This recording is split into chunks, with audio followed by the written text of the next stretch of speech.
shit, yeah, shit. Oh, how's it going, buddy? How you doing? So good. We're gonna get into it. We are live on the internet with all your favorite friends. We're a little behind the little hockey going on. Little Game 7, good stuff. Montreal Canadiens move on. But we've got to move on. We've got to move on because we're already behind our 9 o'clock start time. We must get started. It's time for Polyester Blend, people. We're going to have a great show. Let's start the song and the video. Let's do all that stuff right now.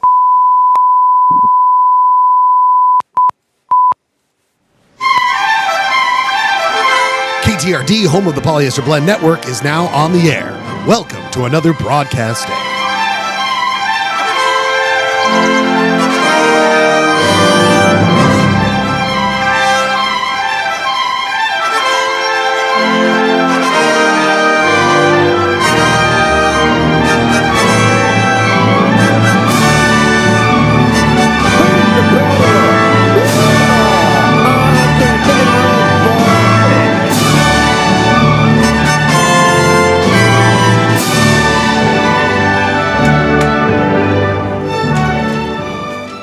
Polyester Blend Live streams Mondays at 8 o'clock over the internet from the Schledio in Salt Lake City, Utah.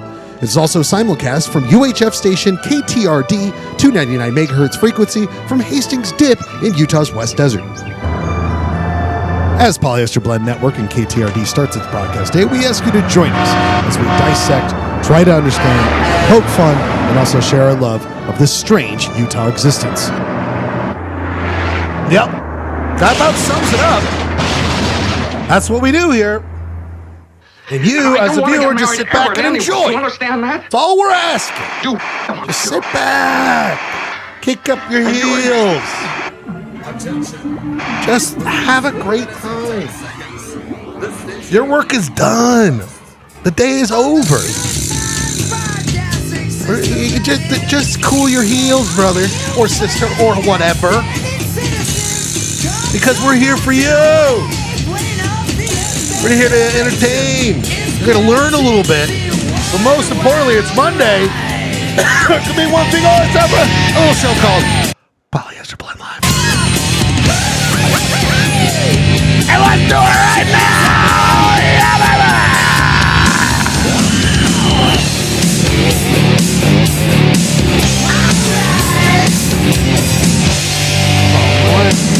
Oh, yeah. There it is. There's the Schledio. It's happening. There I am. Hi. Hello. Wearing glasses tonight. Can you believe it? I'm a dweeb. Classic dweeb. Wearing glasses. Couldn't believe it. Can't believe it. My name is Ryan Schlegel. So glad you're here. As always, I'm joined by the dweeb capital of Southern California, also known as San Diego. Sorry, Ed McMahon. Ryan Bradford, are you with us? I'm here. I'm dweebing it up big time. Looks like I got a little sun on my face, which is more loser. More noticeable now that I'm in the webcam. The cameras are the worst. Any sort of redness. That's why these professionals wear makeup, brother. They wear makeup for a reason. Not us. Not on Southern Polyester Blend. We keep it au natural. Au natural. That's what we offer. We've got huge bushes. We got. Oh my God! I was just about to make a bush joke. Kismet, my friend. Kismet.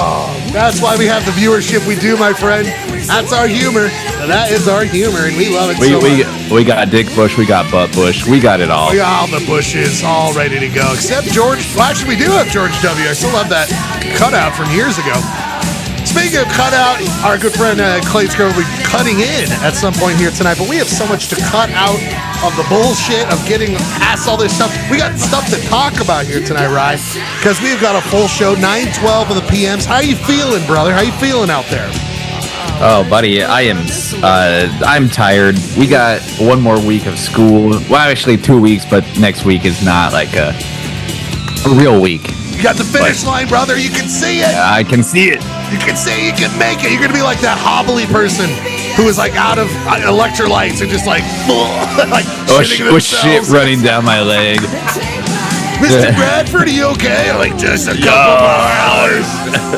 I can make it. Well, Ryan, I hope you make it over that finish line. I had no reason to be tired. I was working hard on the show yesterday. Yard work, even at this point in my life, Ryan, when you're out there pulling the weeds, I wake up and my calves, my glutes from bending over. I'm doing, I'm basically doing a boot camp of weeds. When you're doing yard work, are you listening to tunes or are you listening to a podcast?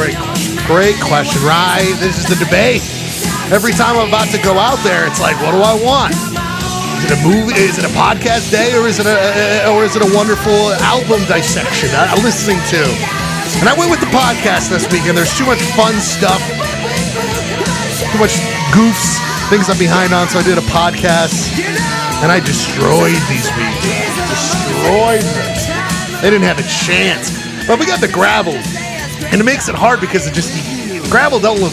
Gravel's like no weeds are weed. You can't no weeds. It looks bad. It doesn't look good, that gravel. Yeah, but I know. The thing is about the gravel we have, this loose business, is that you just put your hand in it and it's like sand. You just pull the weeds out. So it's really not that hard.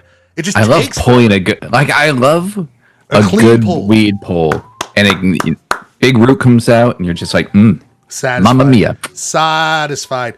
But then I would get into a nest of earworms, earworms. That's not a weird thing. Earworms. That even worse. That's like in Star Trek too. Earworms. Nobody likes the earworm. Well, sometimes a good song. That's an earworm. But I had these earwigs. These things are creepy looking. These bugs. I mean, I'm not like afraid of bugs in general, but you really look at them, and you're like unworldly. We share the same planet with these things. The harmless bug that creeps me the most out are silverfish. Dude, no one wants them. I don't want them. They have a weird movement to them that I just do not. And when they pop up at, you've had them over the years in sinks, Ryan. Have you had them pop up in a sink? Mm-hmm. Oh, before we get into silverfish, we're going to want this. If Ryan, we got the basketball shot in. If we get the basketball shot in, Ryan, all silverfish will die, and we won't have to worry about them.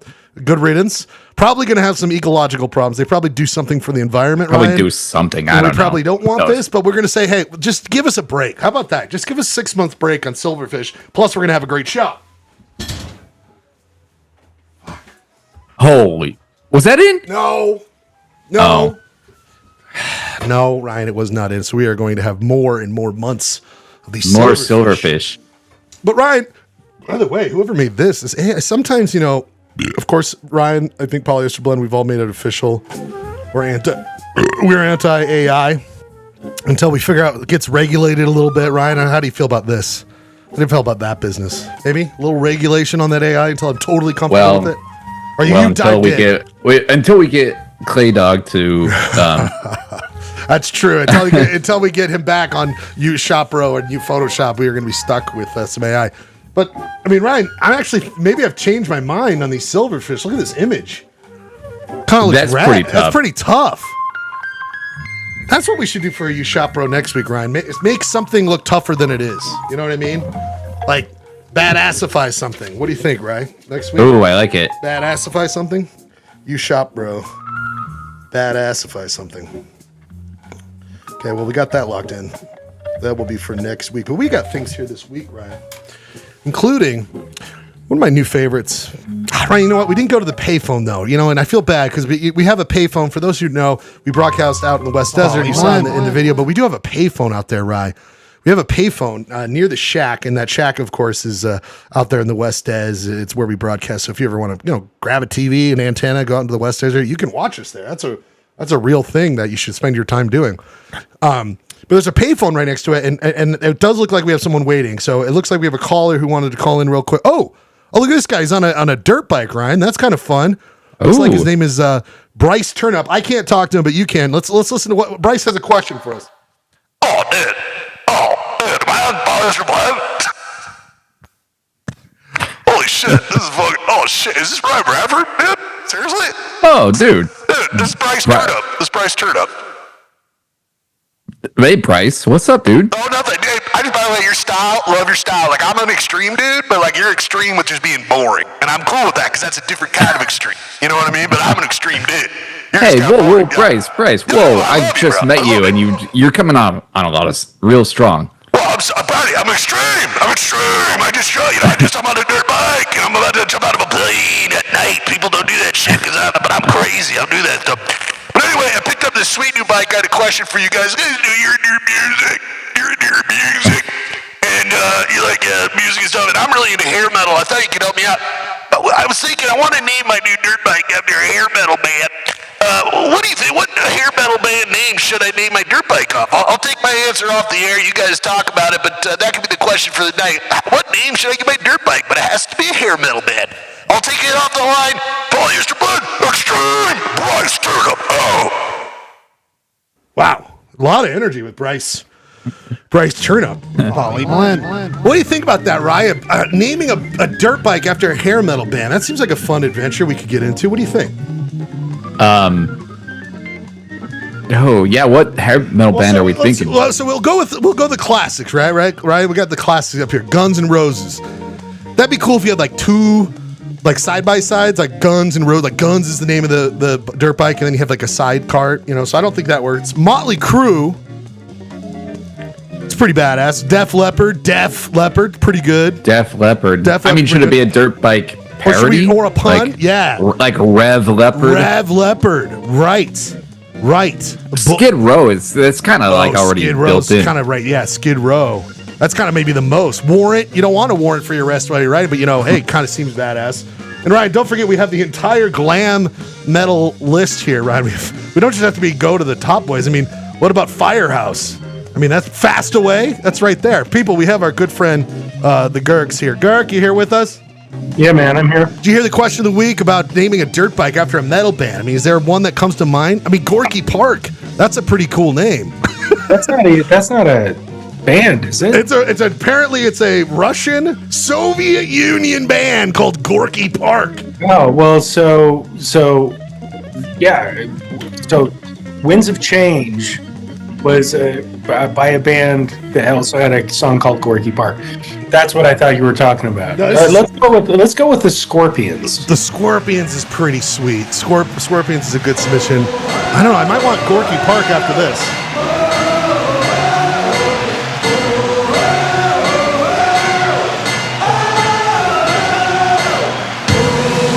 Whoa! They seem to be on the side of America too, though. They've got an American flag too.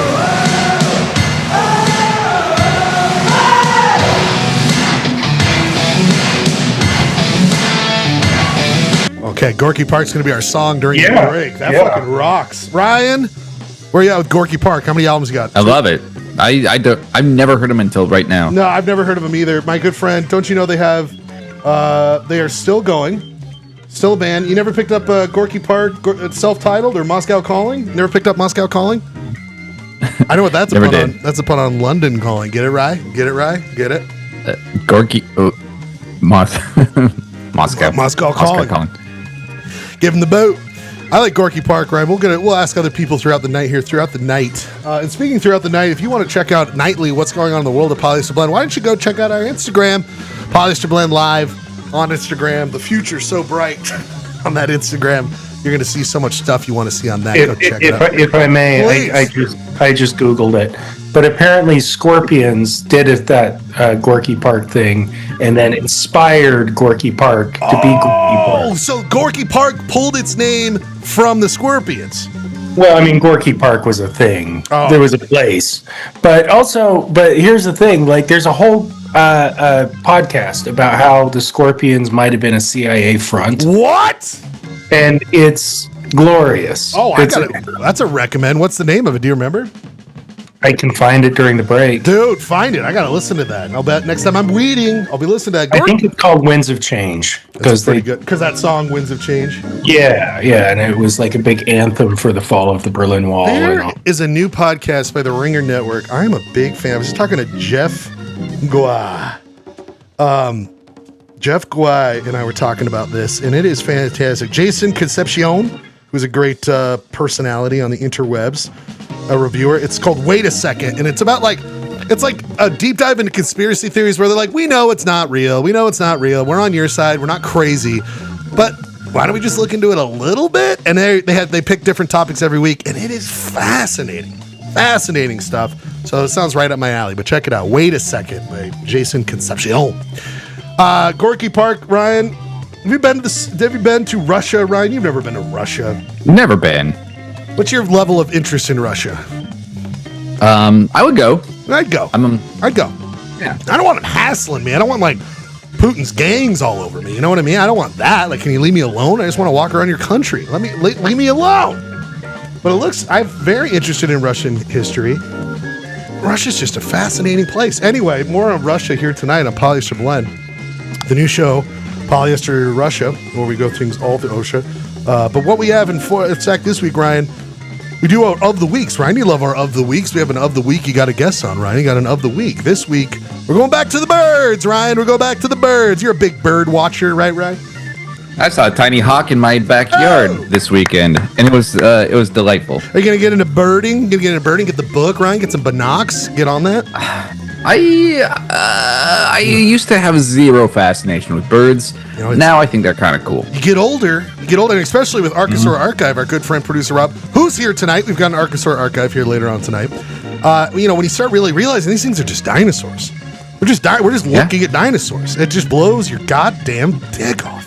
But Ryan, this week we are going to, of course, all these birds, they don't have to be only in Utah, because birds, they spread their wings. That's what they do. They fly around, but they come through Utah. And we always pick a bird that comes through Utah. And Ryan, I'm going to show you on the screen right now. What bird is this, Ryan? What is that? What bird is that, Ryan? It's a finch of sorts, I think. Ryan, is it a finch? We must know, people! No way. No, it is not, buddy. It is not a finch. Gerke, you see it on your screen. What is the bird of the week? Gerke might have Gorky's left.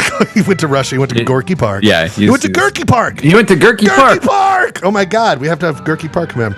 Later on tonight, people continue to guess. And if you're a fan out there, you can put it in the YouTube chat. That's how you talk to us. You can also jump on the Zoom. The Zoom link's at the top of the YouTube chat.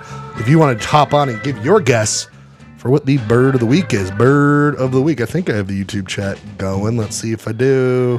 It would be so smart if I did, because I'm super on top of this show. And I am. No chats in there, but check out the YouTube chat.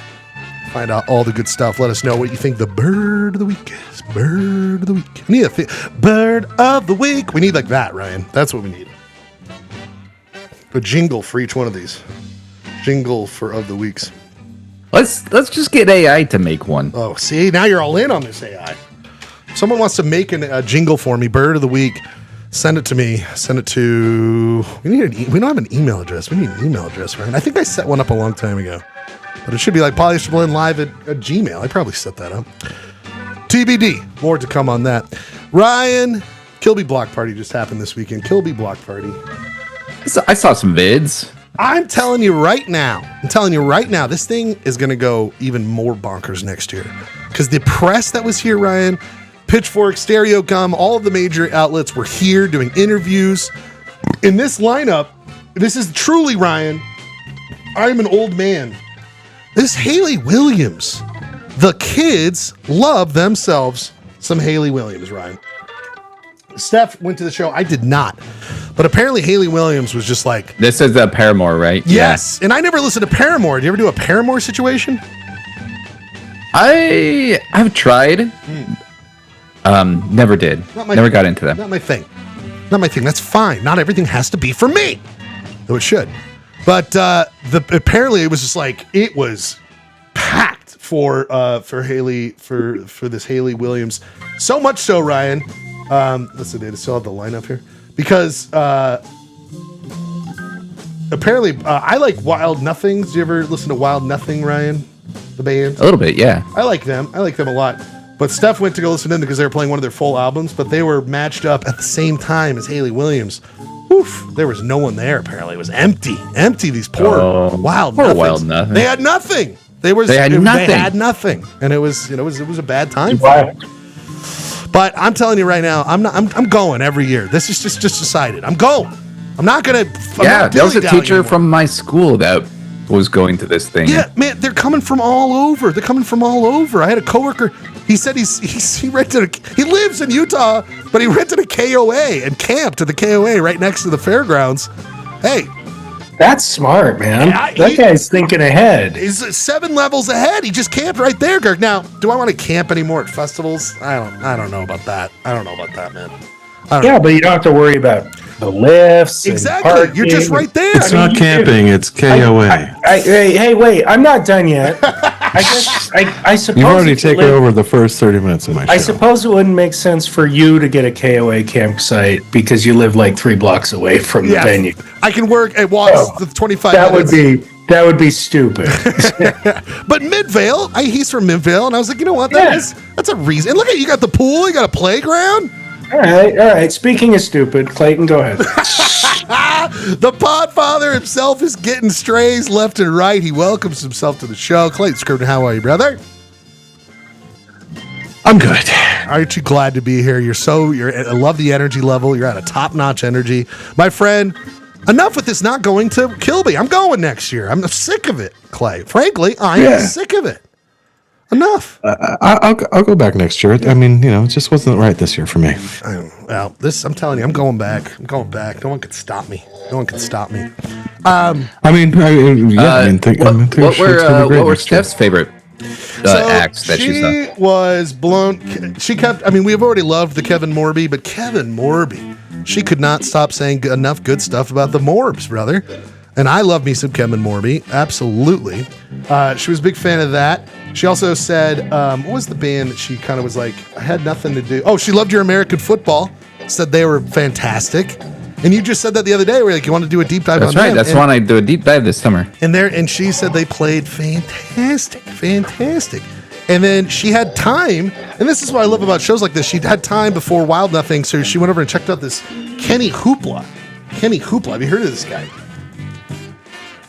And I listened to some of his tracks, and I don't know if I think it's just a person, but they have a group and stuff. I'm going to play some of this song here tonight. I love it. She kept saying that the kids, the genres are over. It's genre fluid out there, Ryan. It's genre fluid. These bands, I'll do a little hip hop, I'll do a little rock. That would be a good name for a band. It's genre fluid. Genre fluid. Yeah, that's a great name. But it's spelled John, J-O-H, and then Refluid. Oh my God! And then fluid, yes. John Fluids. REFLUU. I can't compete with this guy. He's too good. I gotta log off. He's coming in too good. No way, Clay. We just got a new guy joining us. Speaking of too good, he's riding his bike through the streets of Salt Lake. Are you here with us? Where are you going, brother? Where is the action here tonight? He's going to the secret 5th day of Kilby Court block party. Whoa! I'm on my way home from a movie. Was doing some research for Jeremy's Deathway Film Talk. Yeah, I was going to say. With Janine, you stumped her on the bird. Oh, stumped on the bird. So I was just listening in, but then since you were talking about Kilby Court, I figured as someone who actually went, that's maybe I could give it a little call and chime in. I'm so glad you did, because that's exactly what I was hoping for. Now, Jeremy, what was the walkaway impressions of the festival, best band, all that? Give it to us. So, as some of you were saying, it wasn't necessarily like the headliners weren't my favorites. Right. But I think what makes Kilby Block Party such a good festival is that they're bringing in a lot of exciting bands from all over the world, really, or at least, you could be seeing like a post-rock art project from New York, like Yahweh Nailgun. You could be watching some kind of like YouTube, or TikTok heartthrob that isn't really your thing at all. But and all sorts of things in between. So, really great discovery for me was The Last Dinner Party. I don't know if anyone's familiar with them. I have not. Ryan, do you know Last Dinner Party? No, never heard them. I had heard a little bit of them prior to the festival, but only recordings. And they put on an absolutely amazing live show. Just pure stage presence, gorgeous singing, great sound. So that was kind of a highlight for me in that it was something that I was not expecting. Right. And then, you've got up and coming bands like This Is Lorelei, but you've also got Lucy Dacus. Another really good band that I wasn't familiar with was I don't have my notes with me because I'm on my bicycle. Yeah, you're fine. When you get back. But there were just lots of really exciting bands. Automatic was really cool. Drug Dealer. I didn't catch their whole set, but what I did, I enjoyed. They had the first ever drag show at Kilby Block Party. Patagonia. Oh, that's great. I heard Patagonia is great. Yeah, I only watched part of it because I also wanted to see Japanese Breakfast, and they were at the same time. And she was saying, she thought there'd be a couple hundred people at her stage, but it was actually crowded. The crowd was into it. It's kind of a very political, drag show / political rally. I love it. I'd rather be a faggot than a fascist was the rallying cry. Sounds pretty good.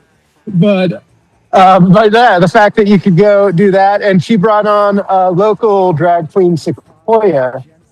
So, it kind of had the local engagement. There were bands talking about the data center. I just think it's a really fun festival. It's very well run. There's a good sense of community. I love The it. question really is, with how fast it's growing, does Salt Lake City have the hipster structure to support it? This is okay. So thank you. This is exactly the segue I wanted, because I got a court case for you all. Because in talking about Kilby, and I think I told Clayton this the other day, but I dabble with this Bill Simmons character. I mean, I'm not going to stand up for everything. Bill Simmons, but he's a big deal, Clay. He's a big deal in the world, right? And he had Ryan Smith on his podcast on Thursday, and they were just talking about, and the way they were talking about Utah is like a place you don't even recognize. I just had to step back, Clay. I was like, "What is going on?"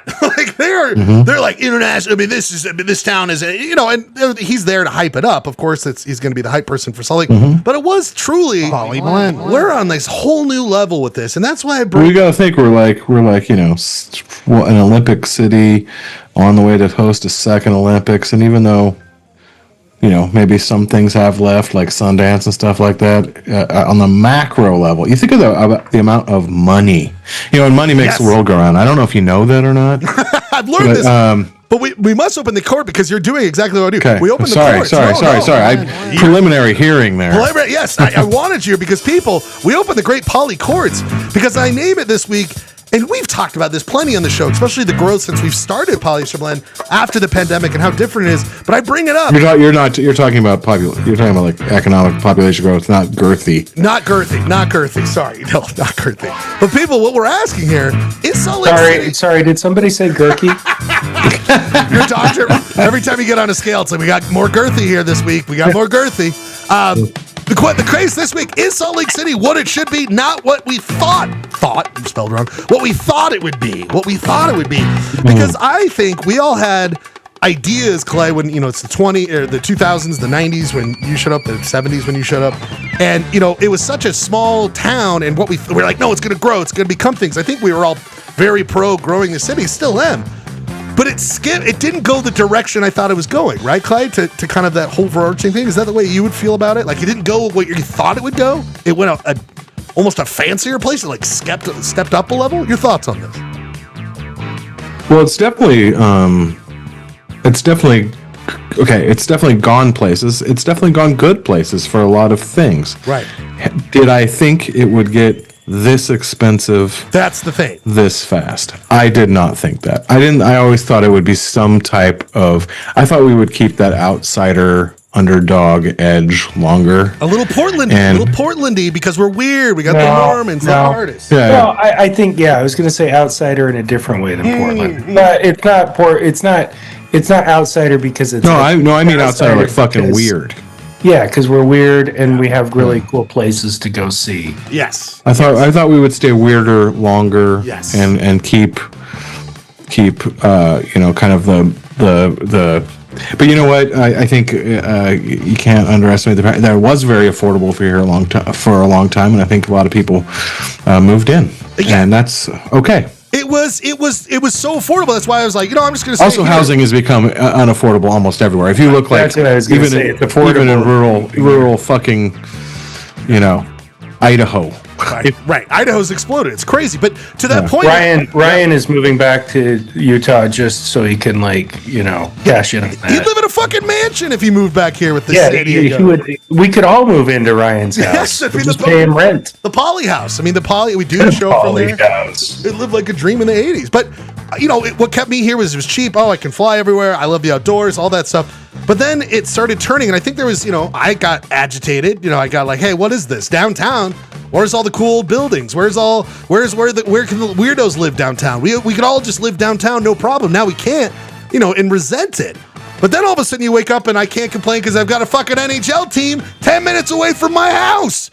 And got one of those. And then we could have MLB and houses prices they're expensive, and a music festival that attracts people from all over. That's what I'm saying. It's like, whoa. I don't know. Was anyone in Salt Lake just out on the street this morning? I was not. I was deep. So I was out on the street. I was just like, Gurky has his finger on the pulse of the street. No, I just didn't make it all the way home. I just passed out on the street. Gurky woke up on the street, probably next to some Kilby block party attendees who also partied too hard. Passed out in the 7-Eleven parking lot again. Fuck. But no, I saw so many very clear festival goers with roller bags. Yes. Janine was, at Red Moose Coffee Shop. She saw the exact same thing there. And, some of the people there were visiting from California. So it's like all these people just came out for this event. Yeah. To partake in, something we can just ride our bikes to. That wasn't on the radar. We never thought we thought we'd get more bands maybe because we're on I-15. We've always had luck that way, Jeremy, but never a international film festival or a music festival that I like. If we lost the film festival. Sorry, we did lose the film festival. But even, let's be fair. What is it? The Red West one. That's also, it's not for our music taste necessarily, but that's another big giant music festival that happens at the fairgrounds too. It's just like, we've got a spoiled amount of riches that I would complain about it. It's not the city I thought it would be, but do I just need to finally accept what it is? And what it is ain't exactly bad, gentlemen. You know what I mean? We got a lot of good stuff here. Ryan, go ahead. Sorry. I was going to say, Ryan, you've got an outsider's perspective on this. No, I think it's great. Yeah, no, I think it's cool. I think San Diego can't get their shit together to make a music fest. So yeah, and I think it's really cool. When I went to the one in Library Square, I just felt like an immense sense of pride in Utah for being able to pull something. And now it's bigger, as Jeremy said. You got people outside, and so it's just good job. You guys killed Charlie Kirk, and you got a sweet music festival. Way to go, Utah. These are the opinions of a San Diegan, okay? They were the opinions of a San Diegan. Gurky, what were you going to say?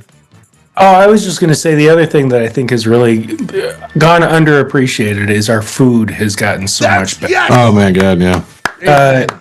Even more so than the music. We actually have some decent food options now. And we lost the music festival, R.I.P. Sundance. I'm sorry. Yeah, film festival. But did I say music festival? Did. And we lost. We're going to lose Coachman's. We lost. We're going to lose that to Boulder as well. But we did lose the Coachman's. But that's a point, Clay. I think I don't know. In talking to Jeff Gway about this, he called me over the weekend. We have projects coming. We got projects coming. But we were having a moment about Salt Lake, and it was kind of it's wait a minute, what am I fighting this for? As much as I've been disappointed and sad about the change, and you have to accept change, it's wait a minute, what you got, there's a lot of spoiled goods here. In the food, I can't agree more. Clay, what are your thoughts? Are you starting to accept what Salt Lake is? Clayton, before you go, I have a buddy who calls it the Oh no, class. please, everyone else talk. This dynamic tonight is already hot. It's already hot. He calls it the class of '92, where it's like we're just mad that it's not how things always used to be. Yes. And we're not cool enough to hang with the way things are. And so it's like we're in this like, oh, you fucking kids use your music, and like it's also like really pretty good music, and you guys can go like. But that's the zone we're in, especially for people of my generation. We have to accept this. We have to accept this. Clay, I mean, now Clayton, go ahead. You can say something. Gurky gives you permission to speak now, Clay. Jesus, man. Well, I'm pretty much giving him the talking stick. He said it. He said the same thing I would have said, but worse.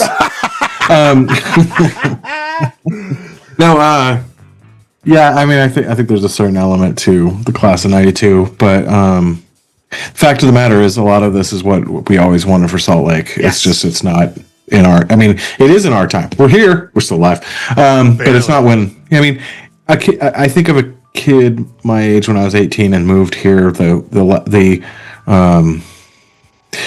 amount of access they have to art and yes, food and entertainment and excitement. Yes, but what they don't have is affordable skiing. Yes, affordable housing. Yes. I mean, there's a lot of things that are. I mean, hell, I can't even afford to ski, and I'm making middle class money. Did I say it worse than that? It was about the same. I like both of your points. I like both of your points. But like that's the thing, Clay. Is like, could you? I mean, you hear what these kids have to pay to rent downtown, where I was joking the other day about living in 853, paying $180 a month. Now I only had 3 walls, but I mean, rent. It was for $500 you could live as high as a hog in a beautiful 1-bedroom apartment. My rent at a duplex at 853B in 1997 was $275 a month. So I mean, I guess do these kids just have to schlep in from the outskirts or just cram into houses? I guess I don't. I don't quite understand how it works for these kids. I think people are going into massive amounts of debt. Oh, God damn it! Don't like that. It is. But I mean, like kids appear to be living here and enjoying living here, and that's like I said, it's probably a really fun place to live in a lot of ways. Yep. Is it? I mean, Portland still, you go to Portland, there's a lot more kids living fun. I don't know. It's still underdoggy and weird in a lot of ways. I just,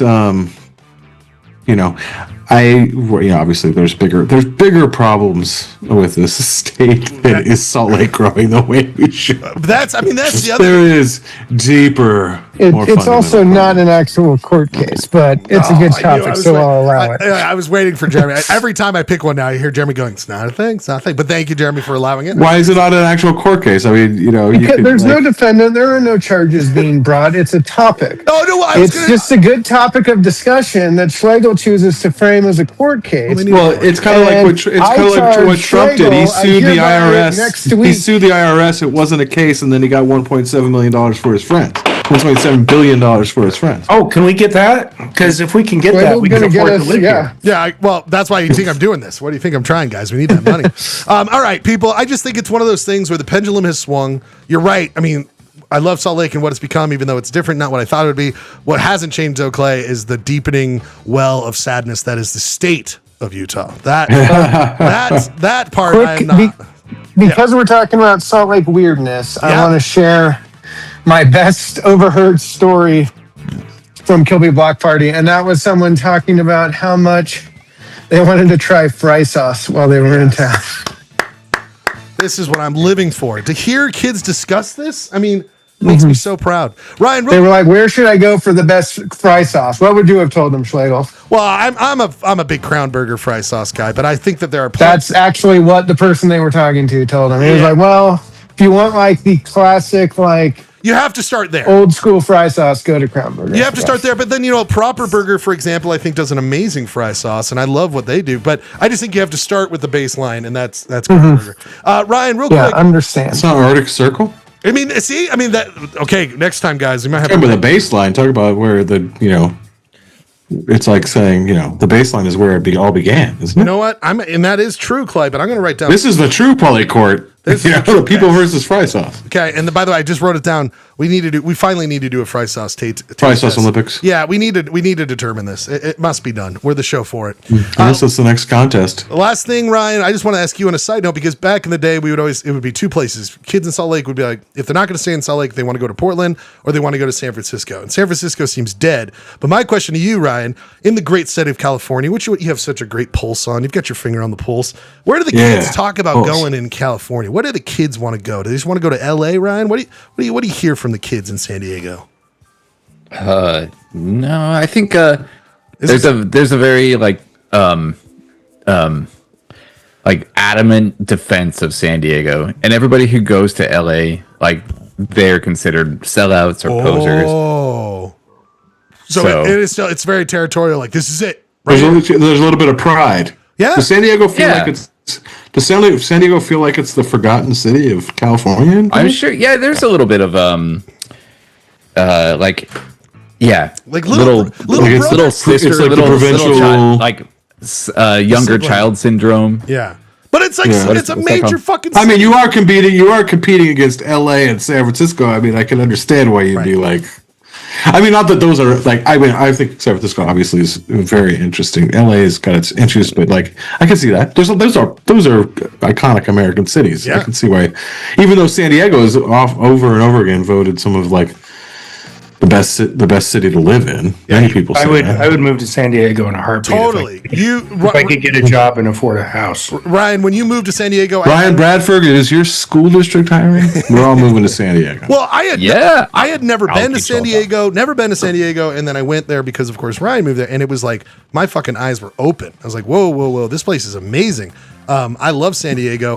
What I can't believe is I never thought I would be a person who would say LA over San Francisco, but I would much rather live in LA than San Francisco at this point. But hey, just from sheer affordability standpoint, and that's the thing, right? and that's what we're all talking about. It's a fairy tale, though. It's a fairy tale because there's no migration. Right? I mean, kids are just living at home. Anyway, we close the courts. Yeah, I'd rather live in San Francisco. And that's the thing. It's like I haven't much better of a commuter. Yeah, commuter-wise, absolutely. Public transportation. Yep. Way better in San Francisco. It's a great point. Speaking of great point, we had some people look at it, but I don't know if Clay did. We are of course doing Bird of the Week. Clay, do you know what bird this is? Utah Bird of the Week? They do not. Do I get any clues? Is there any clues? I haven't given any clues, but I'm going to do a clues. We were talking about Soviet Union. We're talking about American. The beginning of this bird's name is American. Is it the American Dipper? I am the curly. Wait, no, Clay, you, my friend. Holy shit, Clay knows. You know why? You know why I know this? Why? Because I was cross-country skiing up to my cabin with Liz, and we looked down into an icy piece of river, and I saw this little black-gray bird jumping around in this, sub-zero water. Dipping. It was dipping. And I was like, but it doesn't look like waterfowl. And it's in icy ass cold, and it has no web feet. It looks like a normal ass bird chilling in the Arctic. And we went up to the cabin, and I opened up my Reader's Digest book of North American birds, and there was American Dipper.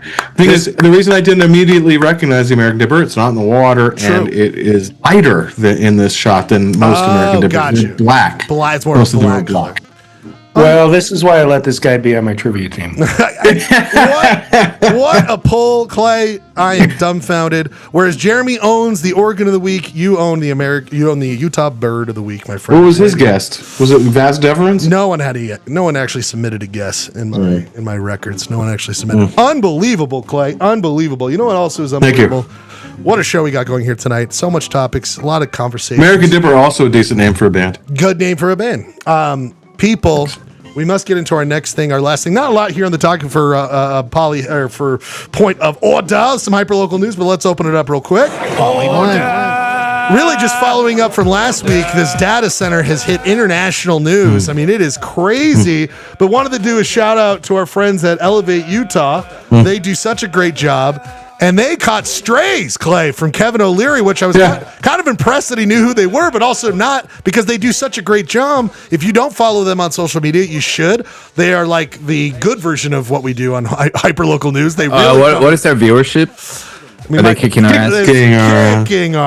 Kicking our ass. Now they might just give you information that's helpful rather than joke around of their little bits around. I worked with Elevate Utah in 2023. They were at that time they were slumming it with local unsuccessful city council candidates. But I always thought they were Chinese operatives, and so I've always been a huge fan of those two, and also their other partner Ben. Just great people, and to see this is highly surreal. Right. It also doesn't really shock me because anytime someone of this ilk doesn't get their way, they immediately start like looking for the what they perceive as the weakest person and trying to slay them or cause a straw man or totally. A boogeyman or whatever. Yeah, bogeyman, if you will. Yeah, but that's exactly right. And these people, they're just doing the good work. They're left leaning, and so it was an easy thing. Like, they don't have the money he has. They don't have like the stretch, but at the same time, they got at least on Arc Salt Lake City, which was a huge pull for them. The funniest part in this interview when I do appreciate Two News, which is CBS owned, which is Sinclair owned, and KSL both interviewed them and gave them good airtime to explain how they're not who they are. I don't watch local news as much as I probably should anymore. Right. But I did happen to tune in this weekend and see Gabby and both of them get decent airtime to clear their name, and I appreciate the local news. That's a great point because they are Sinclair, and Sinclair's a fucking evil piece of shit corporation. So I'm glad you bring that up. And Bonneville, we got Bonneville. We got Mormon owned. Clay, I'm sure like Mike Lee wasn't pleased that they gave them airtime to clear their name. And I apologize, but Gabby's the one in the middle, right? That's Gabby. Yeah, Gabby and Jackie. So Gabby is actually, I believe. No, Gabby's the one on the right. Jackie's the one. Jackie's the one in the middle. Sorry, Jackie's great. She used to come to my bingo back in the day. Jackie Morgan. She used to come to my bingo, and I believe she is a friend of the show, Ryan Holyoke's cousin. I also believe is what the deal is. Nice. I did not know that. There's some family thing, but the best part in this interview is the guy does fine, and he's very nice and all that. But all of a sudden, he does do that moment where it gets quiet for a second, and it felt very Chris Farley moment where he goes, "But you're not Chinese operatives, right?" Like, and they're like, "No, we're not Chinese fucking operatives." Like, but I know he had to kind of ask the question, but it was kind of like, come on, we all know what's going on. The next thing was sent over by a friend of the show, Roger McDonough. I tried to get on the show, but he didn't. But this clip that he showed, I don't think we're going to play the whole thing, but Tucker Carlson taking. Hold on, can we pause? Can we pause for a second? Yeah. 5.5 years into the show, there's been no Tucker Carlson audio. You're about to break that? I'm not going to play it.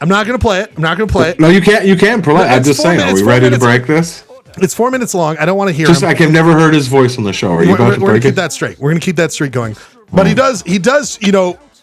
He's from his standpoint, he was pushing the whole like, rural Utah really want this, or did you press it because you have a shit ton of money and you're forcing it on these? There's something happening in conservative politics, and maybe Gerke's smarter than me and he can articulate this better than me. I don't know, but here we go. We'll see. But you see certain pundits on the right kind of staking out a moral high ground in the what is the eventual, because eventually he's going to go away, the eventual demise of Trump, staking out the moral high ground, and this kind of economic populism that Tucker's going for here. You see, that's kind of his thing, which is as just as shocking as Jason Chaffetz saying he's for the data center, which I found. I would think, since someone who's.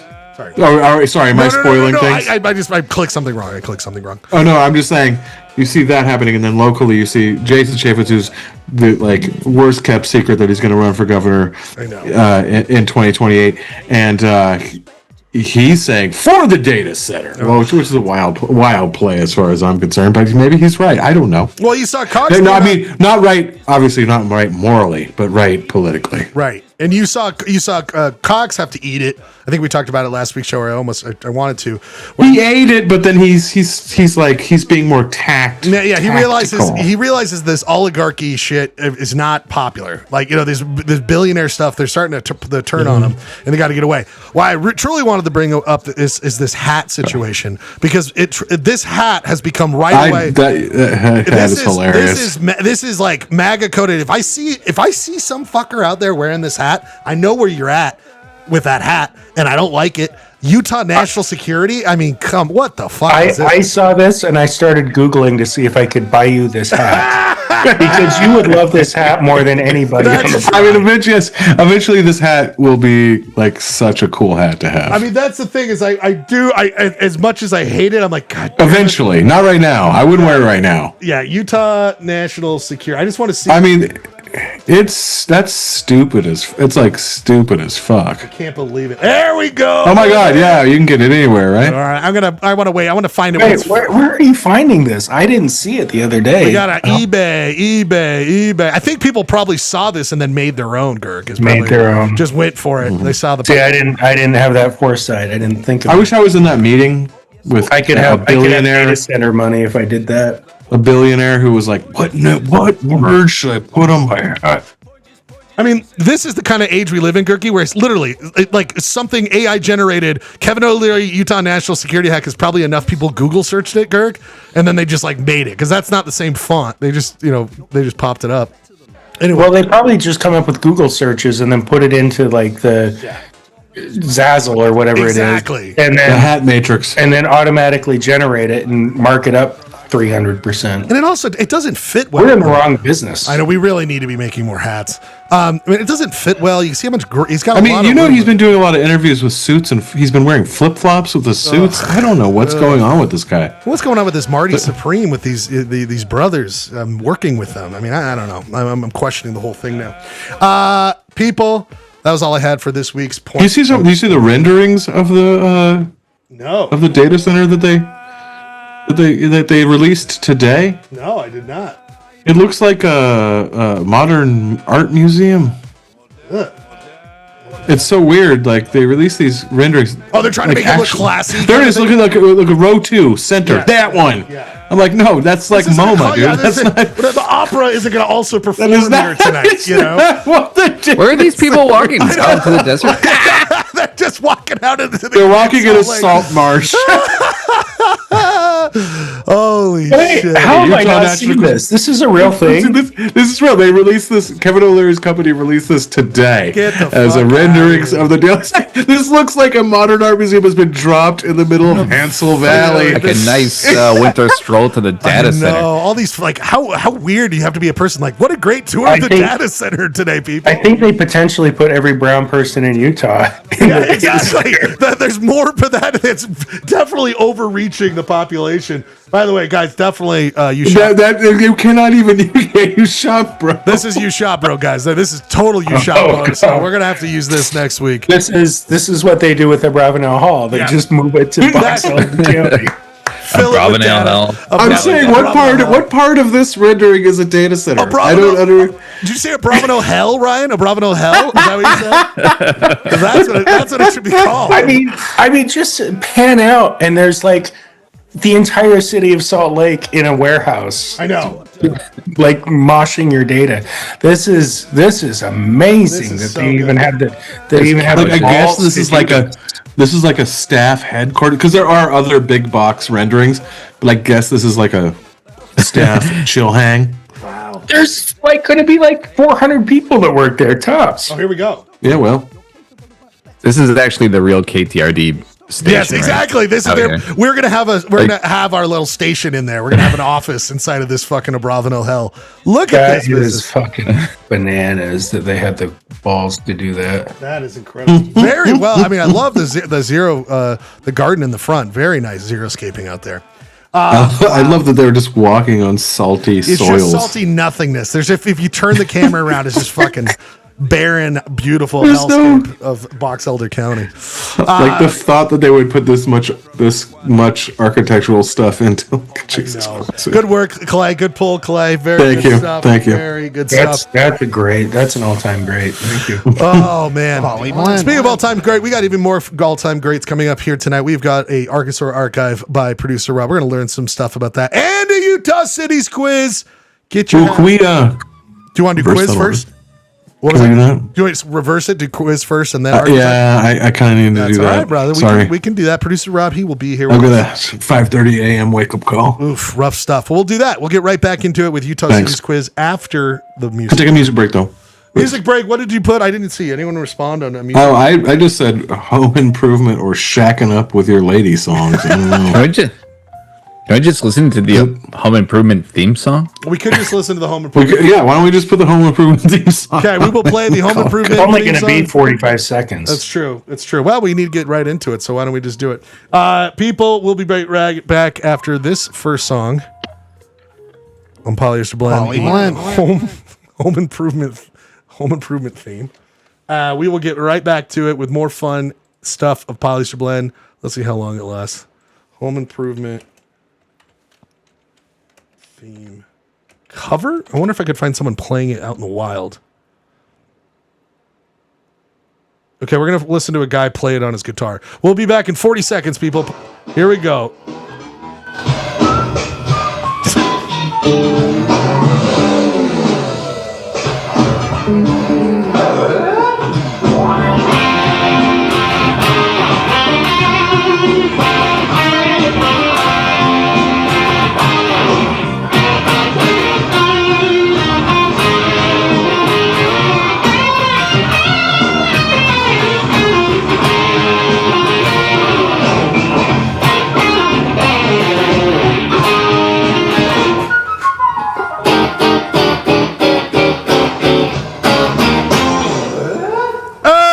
Want to give a big thanks to Wade and Niemi. 21,000 views, gentlemen. Kicking our ass. That's amazing. Incredible. Can you play the little last sound that was made at the end? Because that sounded exactly like Clayton. Here we go.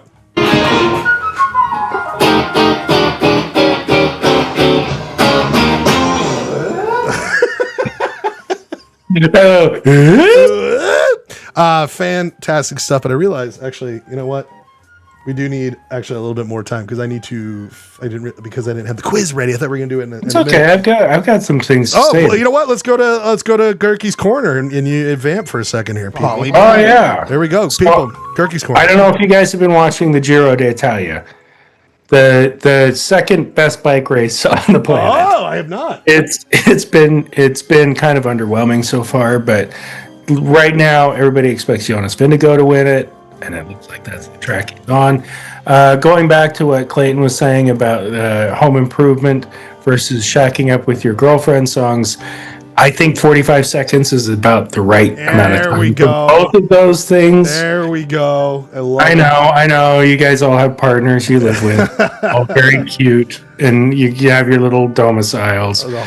But I'm trying to think if I have anything else. You're like, I got this, and you run out of time. Schlags, I think I've nominated you for city council. Oh, that's right. There is the open council seat. Thank you. I will be absolutely submitting my application for that. Yeah, I was going to nominate Jeremy, but I'm just not convinced he's got the right stuff. He's got you. I live in District 5, so it doesn't matter. It doesn't matter anymore. Oh, they're changing the rules already after this, is what you're saying. Okay.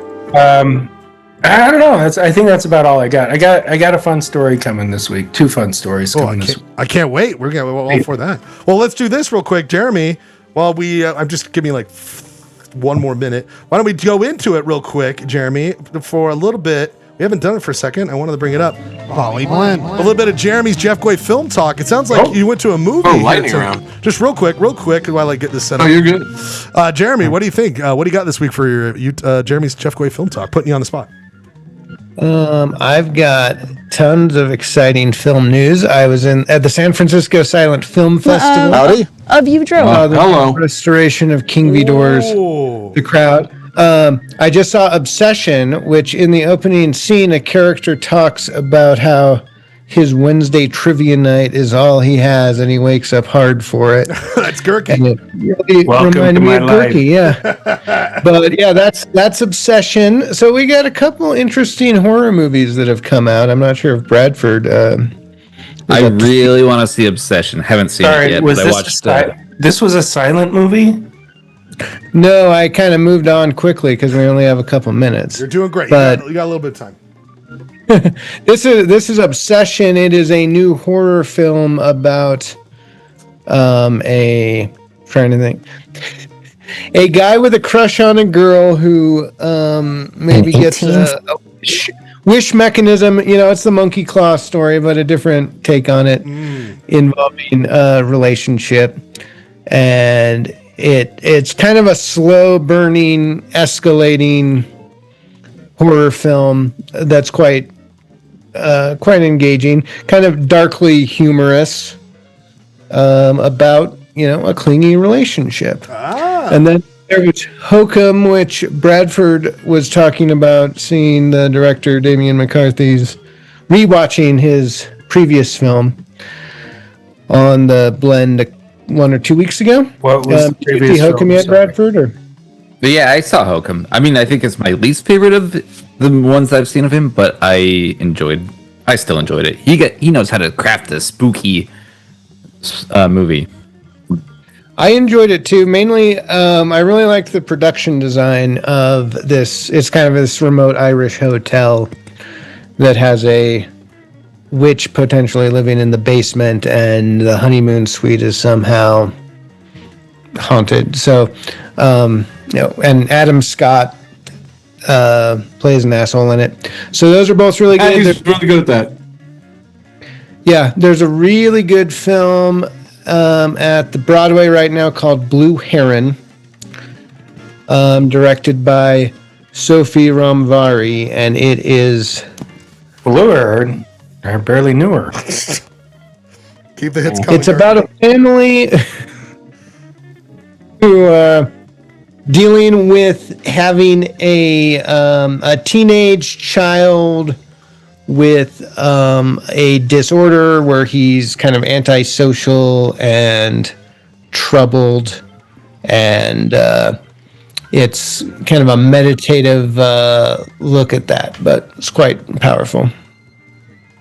Perfect. So- Good work. Good. Summed it up perfectly. We're just in time, people. Thank you for a quick Jeremy's Jeff Quay film talk. I want to talk more. You're on the docket for not next week because we have no show next week, but we'll talk about that later. No show next week. It's Memorial Day. Oh, I know. It's every Monday except when it's not. I mean, Tuesday. We'll talk. Tuesday. If people are around, we can talk. Well, let's see where everyone's at. People, Tuesday. we must get to it. It's time for one. Did you? By the way, before we move on, did Yeah. you see what I sent you? No. Where did you? Because send I it? would have brought this up in Gurky's corner, but I thought it was too good, and you would have brought it up. Where'd you send it to me? On my phone or? I texted it to you. I believe I texted it to the group chat. It's okay. It's okay. Move on. It doesn't matter. My life doesn't matter. Oh. Things I think and love and cherish and value. We can only have one Clayton on the show. Okay, remember with that dynamic, we can only have one. wow. People, we must get into it. Time for a hit segment everyone loves, where two people go head to head in a battle of knowledge about this great state.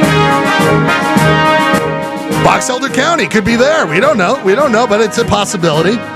It's always up for grabs, but there are cities. People, it's time for the hit segment. It's time for Utah Cities Quiz.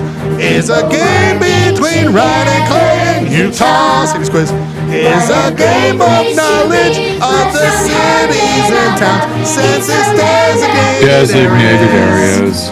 It's a great fucking game, people. Oh, yeah. We are back in the saddle. And for those who've not been here before, My life goal is to keep Ryan frozen at 69. that's Ryan's goal too, and he probably will by no help of you. He'll just do it himself. People, it is a game between Clayton and Ryan. It is all cities, towns, census-designated areas in the state of Utah. There are 329 of them. We have done 145, I believe is where we're at, people. 145. In fact, I have 144 if you're counting home. Well, this will be 145. This will be the 145. I've also, of course, created. Except for there's that weird Gurky X5, which does that mean? And there's some other ones like that. I'm not gonna lie. There's some other ones where things got a little nefarious. I did make a matrix. I am collecting data.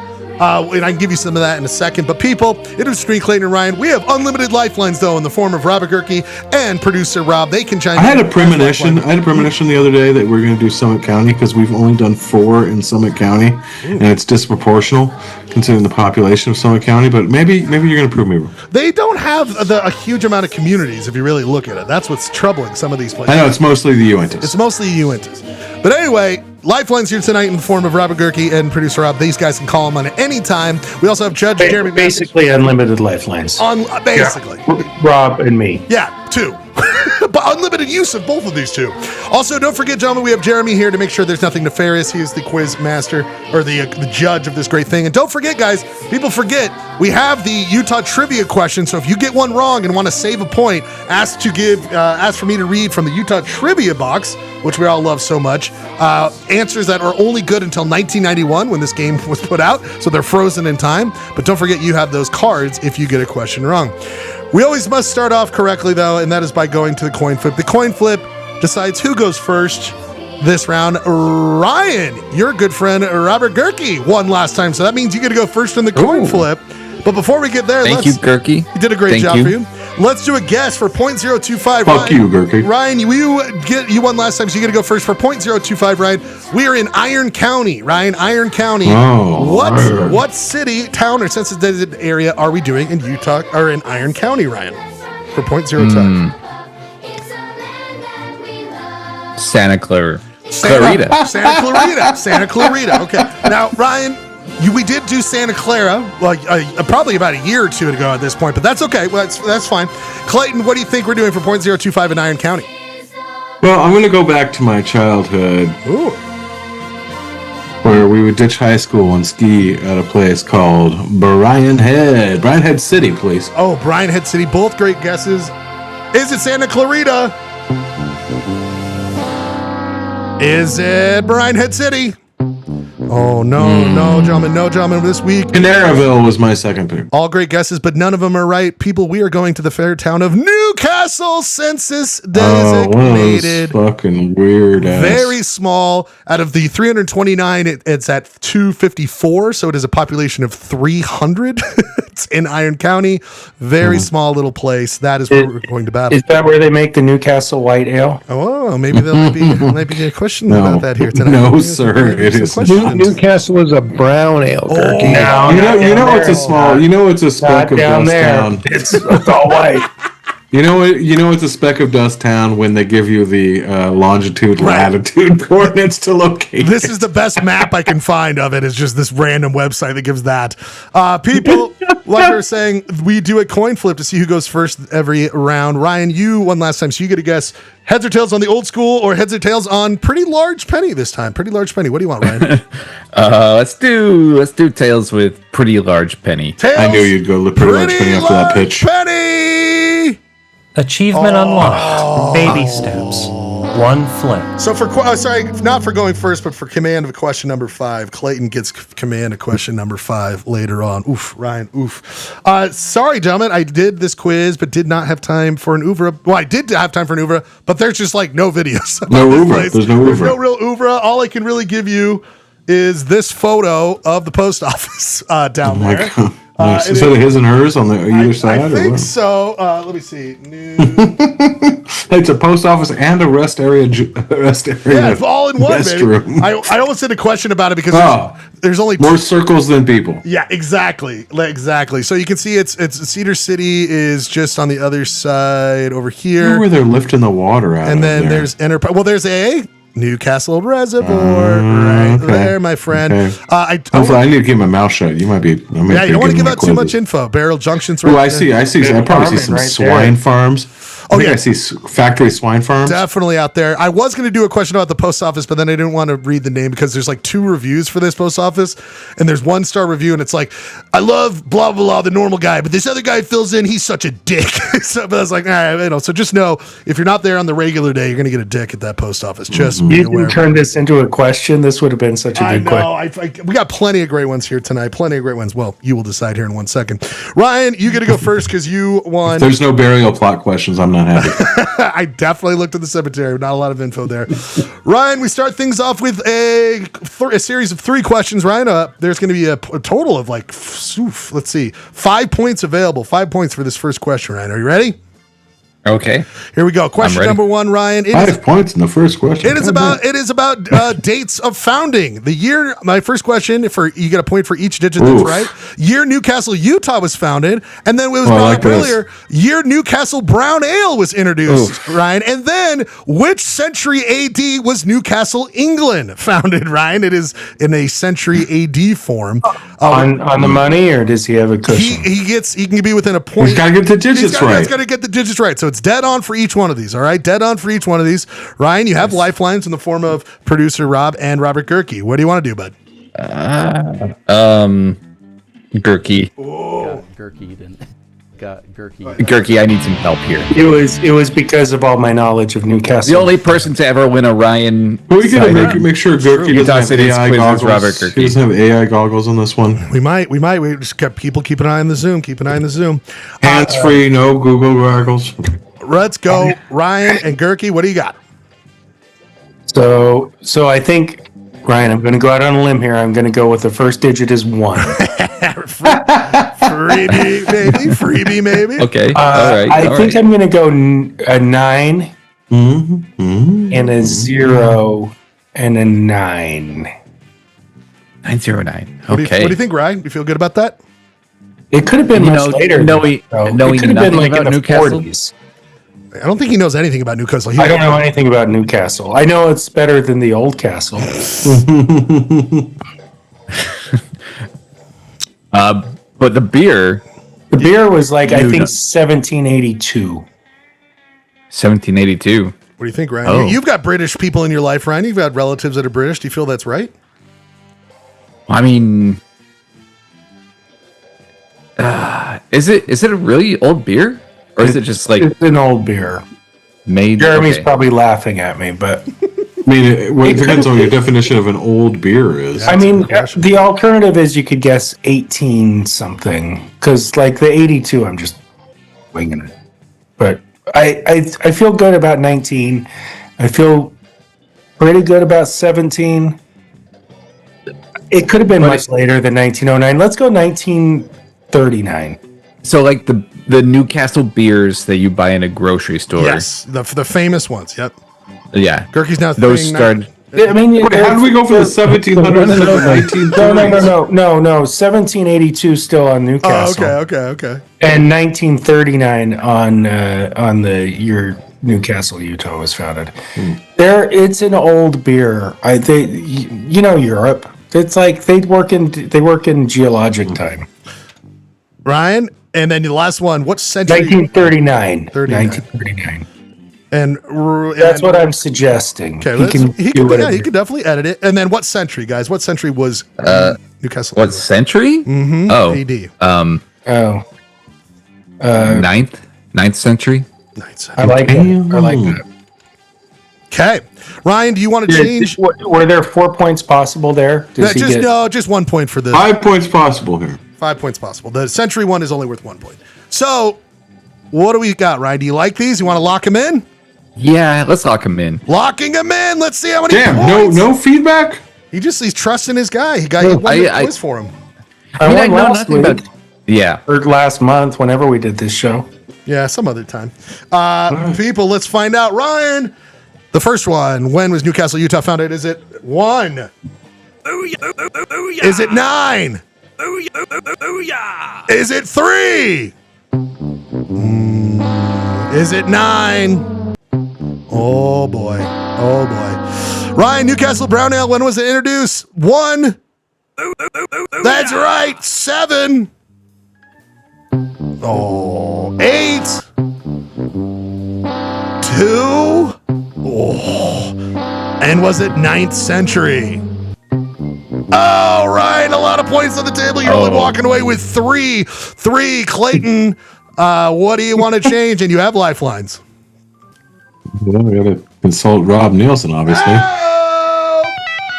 Great. So I think that Newcastle was likely established around the same time that they built that dam. Okay. I wish I knew what dam you were referring to. The Newcastle reservoir. I just showed you. The reservoir. Wait. And now, Rob, you say that so right next to confidently. Newcastle, so I'm guessing it got built when the infrastructure got put in there. And you have a guess on that? And I think dams got built in the 50s in this state. Maybe the 60s. Damn. Well, I'm going to push back a little bit on this. Ooh. Okay, we'll talk about this later. We'll talk about this later. I thought you were talking about beer. The beer was built because they built the dam and they get the water in. Sorry. Rob knows a lot about dams in England. That would make sense. I will say, without a doubt, I know that Newcastle is a newer beer.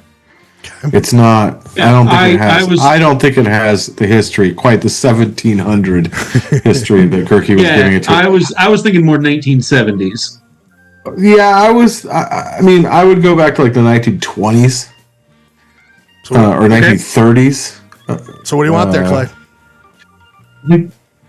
Let's go. I think Let's go 1930. 1930. Okay. And then. And I have no clue whether I'm right or not.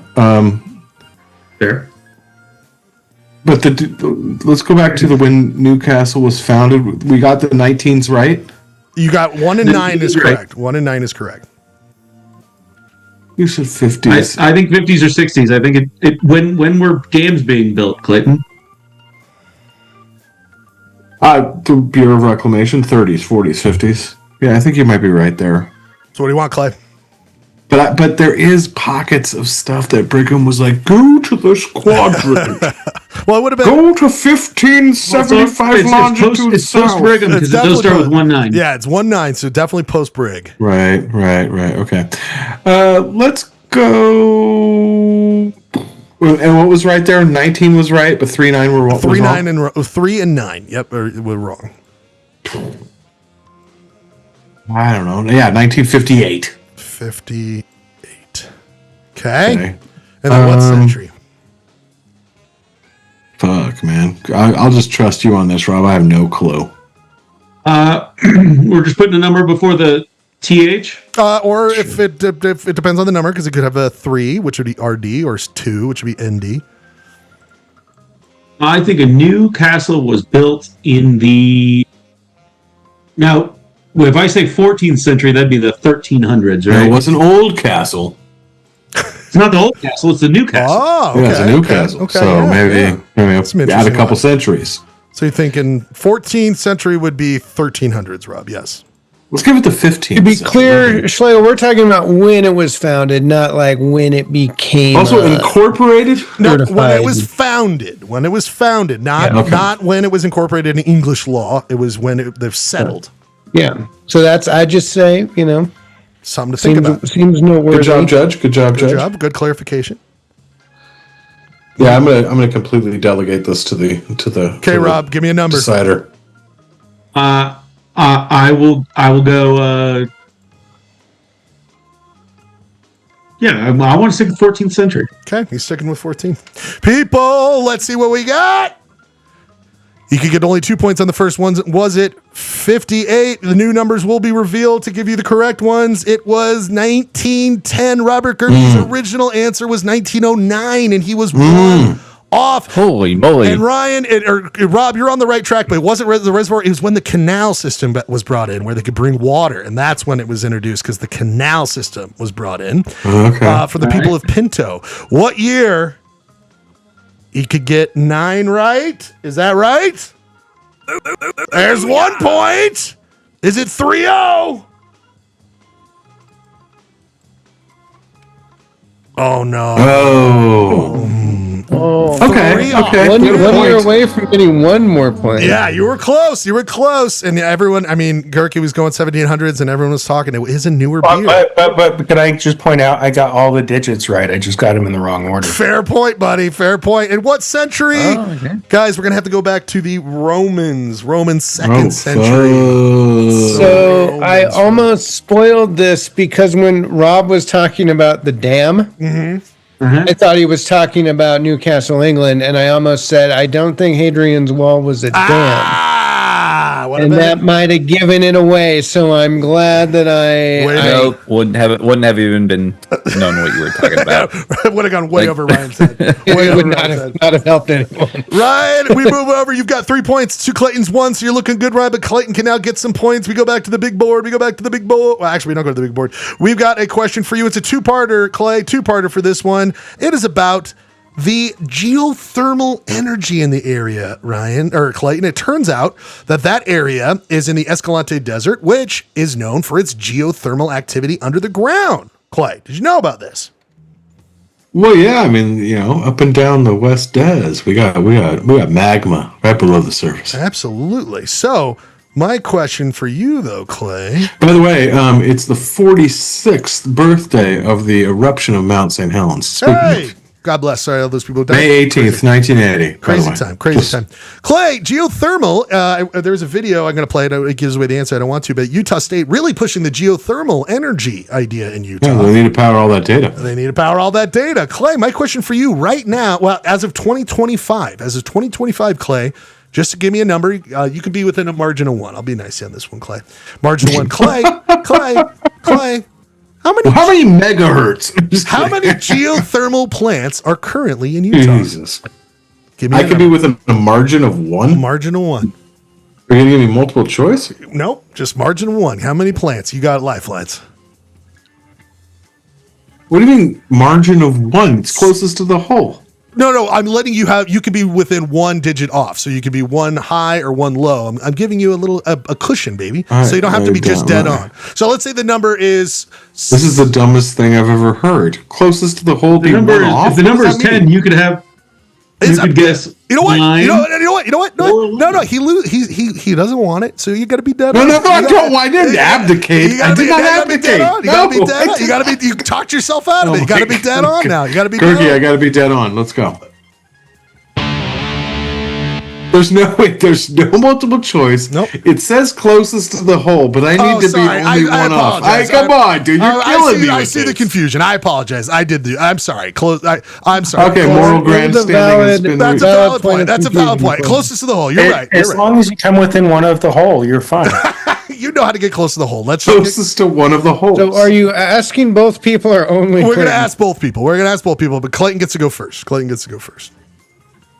I feel like you went extra hard on me for some reason. No. I see where the confusion was. I forgot I put closest. I mean, this literally could be anywhere on the spectrum of counting. I know. That's what's crazy. I don't think there's a million. I mean, you could stay away from that. Do you think there's thousands? I mean, no tips. Come on. I'm giving him. I mean, okay. I'm asking a person who's been going pretty hard on me tonight to be an alliance, to strike a truce, an alliance, and let's talk. Gerke, do you think it could possibly be 0? You made a horrible mistake in asking me. He produces a lot of geothermal. Yeah, but I pose this to you. Do you think that's the clue? Is the fact that he was like, you could be Slagle, can I ask a question? Yes. How many are there, or how many are operating? Operating as of 2025. I believe the one in Cove Fort is still operating. I do not know of any others. But that doesn't mean that there aren't any. So it's more than one. So I think the point is I've narrowed it down for you. Come on, I think that's the clue. I think that's the clue. Let's go with one. Go with one. Or two. 1 or 2. I'm going to go with 1. Okay. You're going with 1. Ryan, you've heard them deliberate. You have lifelines. How many do you think there are, Ryan? I'm going to say 3. 3. Closest to the hole? Correct answer. Someone is dead on. And he adds to his already lead. Ryan Bradford, 3 is exactly right, Ryan. You get 1 more point. You are at 4. Clay outthought himself. Clay, but there's another. Clay, sometimes you just gotta guess a number. It's not so hard. Don't overthink it, brother. You just gotta guess a number. Just guess a number. Clay, speaking of guessing it's numbers. It's really not that bad. Clay, you can guess more numbers right now. Clay, the state of Utah says potentially, Clay, how many homes can geothermal electricity, if we tap into it, how many homes can be generated in the state of Utah by geothermal power? It is 1 million. Okay, so you just have to think of the blank number, all right, Clay? So again, this is a guessing number game. Closest to the hole. We'll let you go first. If we were to tap into all the geothermal potential, they say it could provide electricity to how many millions of homes? This is a study by the state of Utah. Correct. By the state of Utah, put this out. And is it legit? They got some good people working on it. I mean, Barry, it's in their favor. I just want Clayton to know what kind of study he's working with. He's working with the state of Utah. I'm having flashbacks of when Orrin Hatch would be like, if we just tapped into the shale oil. Right. And I mean, it was put up by the Utah Department of Natural Resources, their YouTube channel, 1.5 thousand views, kicking our ass. Wow. And what year was that? Good job, This is 2025. 2025. Okay, so it's recent too. Good to know. Very recent. I yield to the question. It's time, yes. Yield my time. Raw dog 2.5 million. 2.5. Ryan, how many million homes do you think geothermal, according to the Utah Department of Energy? Aren't you just looking for like a round number? Never mind. I'll say it. You raw dog. I'm gonna say 1 million. 1 million. 1 million. People, the correct answer, they say it could provide 49 million homes. 49 million homes. Like I said, I was having I should have gone bigger because I was having Orrin Hatch flashbacks. Clay, you are very close to the hole, but very wide gap between. If we would just completely rape the entire land. Exactly. And I bring this up because they just issued a permit for Newcastle to get its own geothermal power station coming soon. Good. Coming soon. I mean, geothermal sounds like a decent deal. It's more renewable. I don't know. I don't have this guy's. People, we must go to this. It's the energy of tomorrow and always will be. And always will be. The next question, we go to the video. Ryan, this next question is for you. If they could just harness the methane produced from this show, they'd be. There's a lot of methane produced here. There. Oh boy. There we go. Ryan, there is a dark sky viewing observatory outside of Escalante. It's very cool. This whole website talks about how Wait, Escalante, so we're done. Sorry, Newcastle. It's in the Escalante. I was gonna say, we're done with, okay. No, it's Newcastle, it's Escalante Desert, which Newcastle's right next to. So this is just up the road. It's very cool. You can bring your own telescopes. They have telescopes. They give you updates on when you can go down there. But then it started making me ask the questions, Ryan. You hear about this dark sky stuff. Do you know much about it, Ryan? You know that there's a scale from 1 to 9. 1 to 9, Ryan. 1 being perfect dark sky. You want it. We observe everything. 9 being a city. Do you know about this, Ryan? No. Well, I give you multiple choice, Ryan, because there is a scale, and it is named such. Ryan, I give you 4 options. You tell me which one is the scale for dark skies, Ryan. I'm going to give you 4 names right now. Ryan, is it the Strimpf scale for dark skies? Is it the Hubble scale? Is it the Le Maître? I pulled this up so we can pronounce it, guys. I know we all care about that. Le Maître. Le Maître. Or in English, you could say it as Le Maître. Oh my God, they had to do the sexy French guy voice? Super sexy. Panty drop. Le Maître. Le Maître. Le Maître. Or is it the Bortle scale, Ryan? You have one. You can you pick one that's the right one for dark scales. You can have lifelines. I'm gonna raw dog it. I would say C. Wait, was that the Serge Gainsbourg ChatGPT plugin? I guess that's the new. It's Julien Miquel on YouTube. Okay. Thank you, Julien Miquel. So Ryan, you said what, Ryan? C, Le Maître. Oh, so you want this, Ryan? It does. Yeah. Le Maître. Okay, you want Le Maître. Ryan, is that correct? Oh no! For 0.5, for 0.5, Clay, for 0.5, Humble, Strimpf, or Bortle. And you have lifelines. What is the name of the scale for dark skies? I should know this. That's why I thought it was a good question. We should all know this. You have lifelines. Rob Nielsen?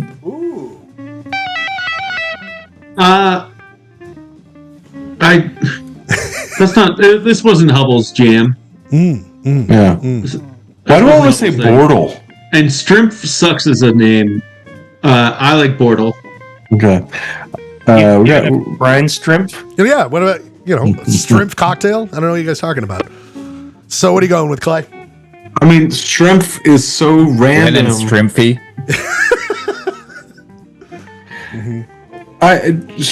Shrimp is so random that it's tempting. Detlef Strimp. I do like a 7-letter word with exactly one vowel. But I'm thinking of Jeremy Matthews? Isn't there a former RSL great named Bortle? He's the judge. He's the judge. I'm just asking a factual question unrelated to the quiz. Oh. Is there an RSL great named? Wasn't there Bortles? Are you thinking of Nat Borchers?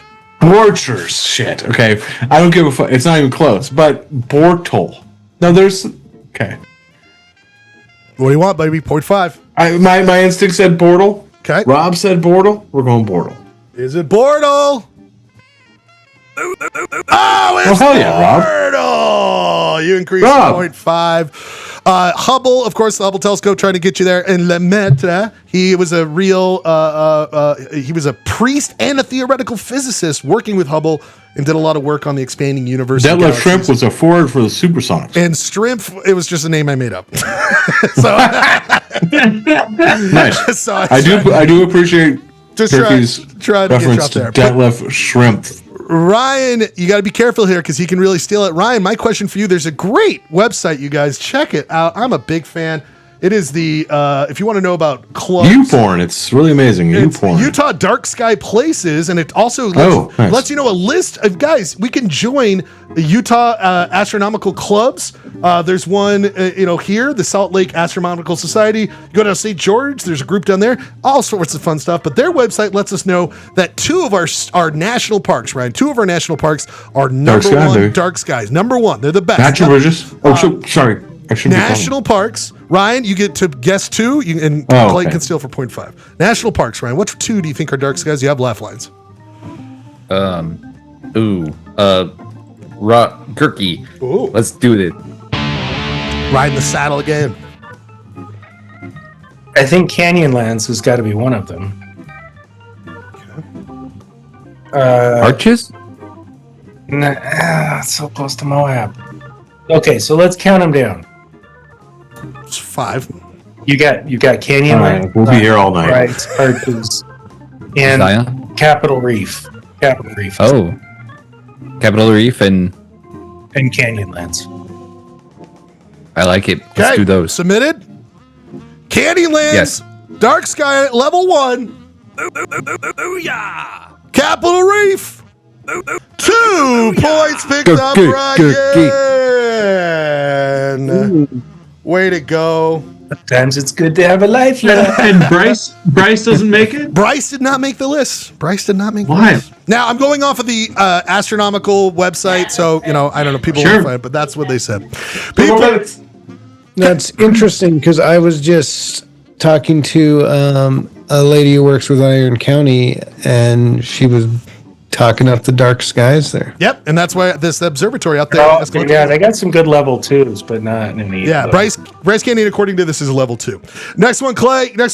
Did you know, how much do you know about Pioneers, Clay? How much do you know about Pioneers? What's the score right now? Ryan Bradford 6 to you 2.5. That seems really out of whack. Because the last one will be worth 50 points. You'll be fine. You got time. You got time to catch up. Okay, I like this. So you got some Pioneers, Clay. Pioneers. Did you know that there was a whole thing about in 49, Clay, a group that a Mormon, I think his name is Hunt, was trying to get to the gold rush, and he was like, I got a way to go down through basically Newcastle. Through Newcastle, and there was not a mutiny, no one died, but they didn't trust this guy. They didn't think that he had the right thing, so they split at Newcastle, Clay. They split at Newcastle. My question for you, Clay, and I'll explain why in a second. This group eventually led to the naming of one of California's national parks. This group influenced it. My question for you, Clay, for 1 full point, is which national park in California did this group that split at Newcastle eventually help name in California? You have 4 options: Death Valley, Yosemite, Sequoia, or Joshua Tree. What group did this eventually? And I'll explain where the name came from in a second. Yeah, I'm going to raw dog this and say Death Valley. I just think that's how they got their name. Clayton Scribner! Way back to the Lost 49ers, only to discover that most of them had abandoned the camp in search of their own way out. Only 2 families remained. 1 man had died. Upon leaving the valley and resuming their journey west, 1 member of the party was said to have remarked, "Goodbye, Death Valley." Oh, this guy, he's got another great speaker. Dark National Park Diaries on YouTube.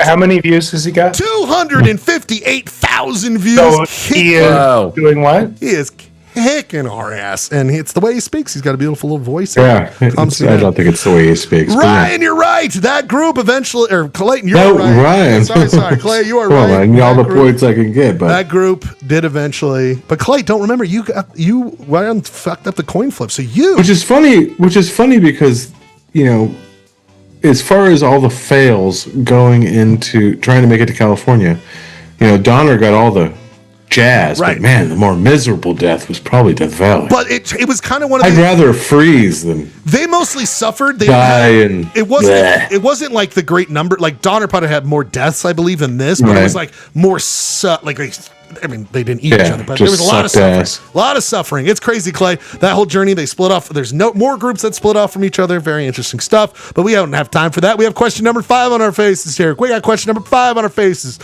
This goes to you, Clay. The first one is this. Let's see. Clay, I was talking about the Escalante Desert. People don't realize that there is a whole other desert, not the Mojave, not the Great Basin, the Escalante Desert.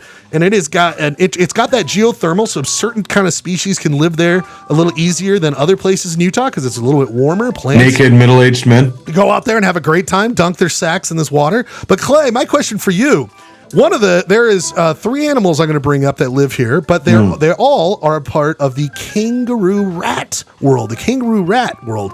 Do you know much about kangaroo rats? I love them, right? We love it. Yeah, I mean they're Mojave regular. Yep, and they're in Western or in the North America and in mostly the West. My question for you, Clay, is how many total species of kangaroo rats are there according to Wikipedia?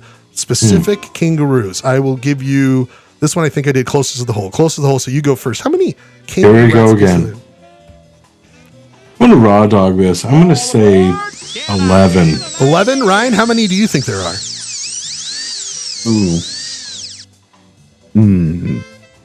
7. 7 kangaroo rats. Clay, there are, in fact, according to Wikipedia, 17. Clay, you got another point. You're up to 4.5, but Clay, you're not done on getting points for question number 5. We're not done. This is getting close. It's getting real close. Clay, my question for you is this, my friend. Match, my friend.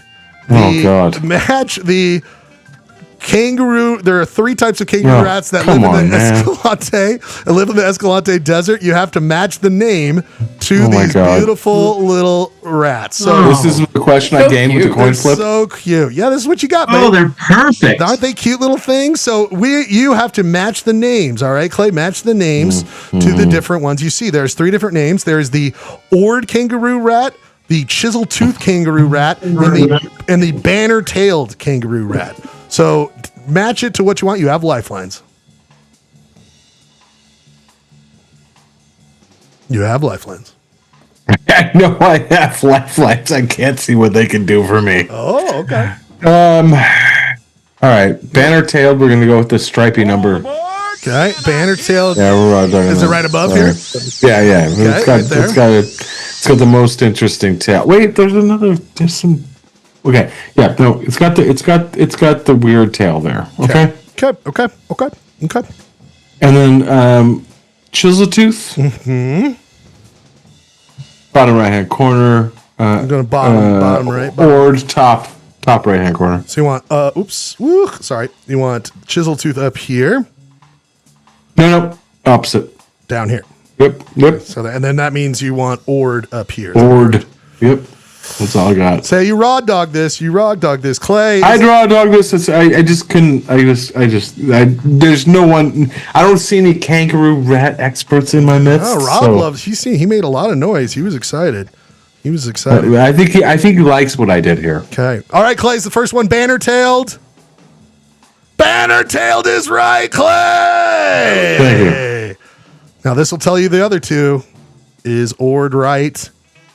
Oh, Clay, you got 3 points. You were just complaining, but you, my friend, have snuck into the lead 7.5 to 6. Clay, you know your kangaroo rats, my friend. If it asked me, that's exactly the order I would. See, Clay, raw dog. You don't need no goddamn. Judge a book by its cover. That's true. That's true. The funny thing is, if I would have asked you, you probably would have given me the wrong answers. Just out of general principle. I might have. Fuck with you. Now, gentlemen, I couldn't help. I was running out of things to do. Get something to write down. Final question here. Final question. It is worth 400 points. 400 points. 400 points. And it is finally with a 400 point. The score is 7.5 Clay to Ryan 6. Clay with those. Why don't you just make it worth 3 points? Because it's worth 400. What a surge. What a surge. What a surge. People get ready to write something down. Ryan, do you have something to write down? Yeah. Perfect. Clay, you got something to write down? Got it right here. Okay. People, final question because we're running out of things here. I mean, so many things, but go enjoy Newcastle. There's things coming. What a great Newcastle quiz. Literally none of this had to do with the actual town, but good job. We had to search, baby. We had to search. But the last one has to do kangaroo rats. Kangaroo rats, all that. We looked there with so I had to go with this because their Wikipedia page shows the post office. It got me thinking, guys. Finally, a Newcastle question. Well, it's kind of a Newcastle question. It involved Newcastle. My question is this, though, John. 1969. Well, it's a tiny town, and it made me think. We've never asked this before. I don't think. It took me a second actually to find the information, but I finally found it. My question for you guys, closest to the hole. Actually, you know what? Yeah, no, closest to the hole. Gentlemen, how many zip codes are there in the state of Utah? How many zip codes? Jesus, this has nothing to do with it. It has a post office. It has a post office, meaning it has its own zip code. Newcastle has its own zip code. So, and this is one, so you know there's at least one. How many zip codes in the state of Utah? Write it down, gentlemen. Closest to the hole. Clay's just thinking. He's just thinking. Fuming. Well, Utah City's quiz expands to not just, it's everything about Utah. I mean, that's what we're doing here.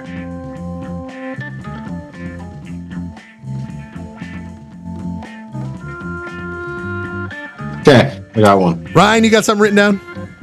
I got something. Ryan, you, my friend, are not in the lead. You are not in the lead. You lost your lead. You were doing great so far. But Ryan, what did you put down for how many zip codes in the state of Utah? You're an old post office man. Yeah, that's an advantage. I did 47. 47. Clay, what'd you put down, my man? 169. Jeremy, did you play along here? Jeremy? I gave a straight 69. Nice. Robert Gerke, what'd you got? Say something. Wow, I picked a lot more than anybody else. Malone, I did 32. 32. Nice. That's a very stylish 32. And producer, I put in some extra effort. I love it. You're doing great. We love your doodles. We want to see more of your doodles. Producer Rob, I got 68 zip codes. 68 zip codes. People, according to you, Rob's going just under the 69 because he knew the 69 was coming. And like Price is Right style, he's going. Gentlemen, to my knowledge, there are 301 zip codes in the state of Utah, meaning with the biggest number. Are we going to plus fours? Zip codes. Is that not clear, Jeremy? Zip codes? But there's the zip code and there's the zip code plus 4. It's okay. It's all right. Oh, you're saying those. I'm not doing plus fours. I'm just going. The one that's like the specific address. That's what a plus 4 is. Yeah. That would just be how many houses are there? Yeah, exactly. So this is straight up. No, This was a legitimate question. Yes. 301, Clayton Scribner, after getting so worried you weren't going to win, come from behind victory. You won 407.5 to Ryan 6, kicking his ass. Clayton, before you go, Ryan, your thoughts, yes, please. Your thoughts, Ryan. Or Clay. So. Well, I mean, I just, we have a former postmaster in the house, and you still got him. You still got what I was thinking is there was like about 50 zip codes in Salt Lake Valley, because I know this because I'm a dork. So I figured we could probably extrapolate that there was probably over 150 in the state. I didn't think there was that many, but we'll take it. Ryan, did you ever get a knowledge of why they decide how they do zip codes when you were taught post servicing? Were you ever taught why they have zip codes? Nope. Okay, there you go. They don't. Nobody cares. How do we feel about the possibility that Bradford is tanking to stay at 69? Hey, the conspiracy is out. And Bradford is tanking at 69. I would not put that below do we him. fine him NBA style for tanking? We must be worrying about this. We'll bring it up in Sports Roundup next time. He's not going to get his number one draft pick. $69 fine. People, Clayton Scribner, you are released. That's a high quality, man. That's a high quality quiz. Appreciate it, guys. Love you all. Thank you so much for having me tonight. Love it. Sorry I'm going to miss Archosaur Archive. Rob. Gotta take the lady to the airport early in the morning. I'll be all right. Love you so much. Bye, buddy. We're going to do a quick music break. Rob, how long do you think the archives? How long do you think it'll be? I think it can probably plow through in about 15. Beautiful. That'll be the final segment of the night. Right after we get back from this music break, we will do Archosaur Archive to finish the night. What a wonderful show this has been. Everyone doing so great. I want to listen to the rest of this. Where is it? Oh, here it is. I want to listen to Gorky Park Bang. We're going to listen to 3 minutes of Gorky Park Bang, the hit Soviet metal band from the late 80s and early 90s. We'll be back in 3 minutes, people. 3 minutes. Polyester Blend. Poly Blend.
Da da da da, love of the fire, love samba, bang! Da da da da, nothing less. I want to hear a yes. Ryan. Yep. Loving this Gorky Park, brother. At first, I couldn't tell if it was English or not, and then I was like, "Oh no, that's English. That's going on." Gorky Park, check out their discography, people. They're amazing. Speaking of check it out, it's time to check out one of our favorite segments on Polyester Blend. Ending the night here tonight on Polyester Blend with a fantastic. This is like the highlight of the show. The Headmark band is about to go. People, Poly Blend. Yeah, it's time for Archosaur Archives with our good friend producer Rob. Producer Rob, take it. Hold on, let me get this set up here. Rob, we're back in the saddle again with Archosaur Archive, and here we go. Take it away, my friend. Perfect. All right. Just a heads up. I will ask you to click on that link at the top in a minute. Okay. Not yet. Thank you, sir. Okay. All right. This week's Archosaur is Pachyrhinosaurus canadensis.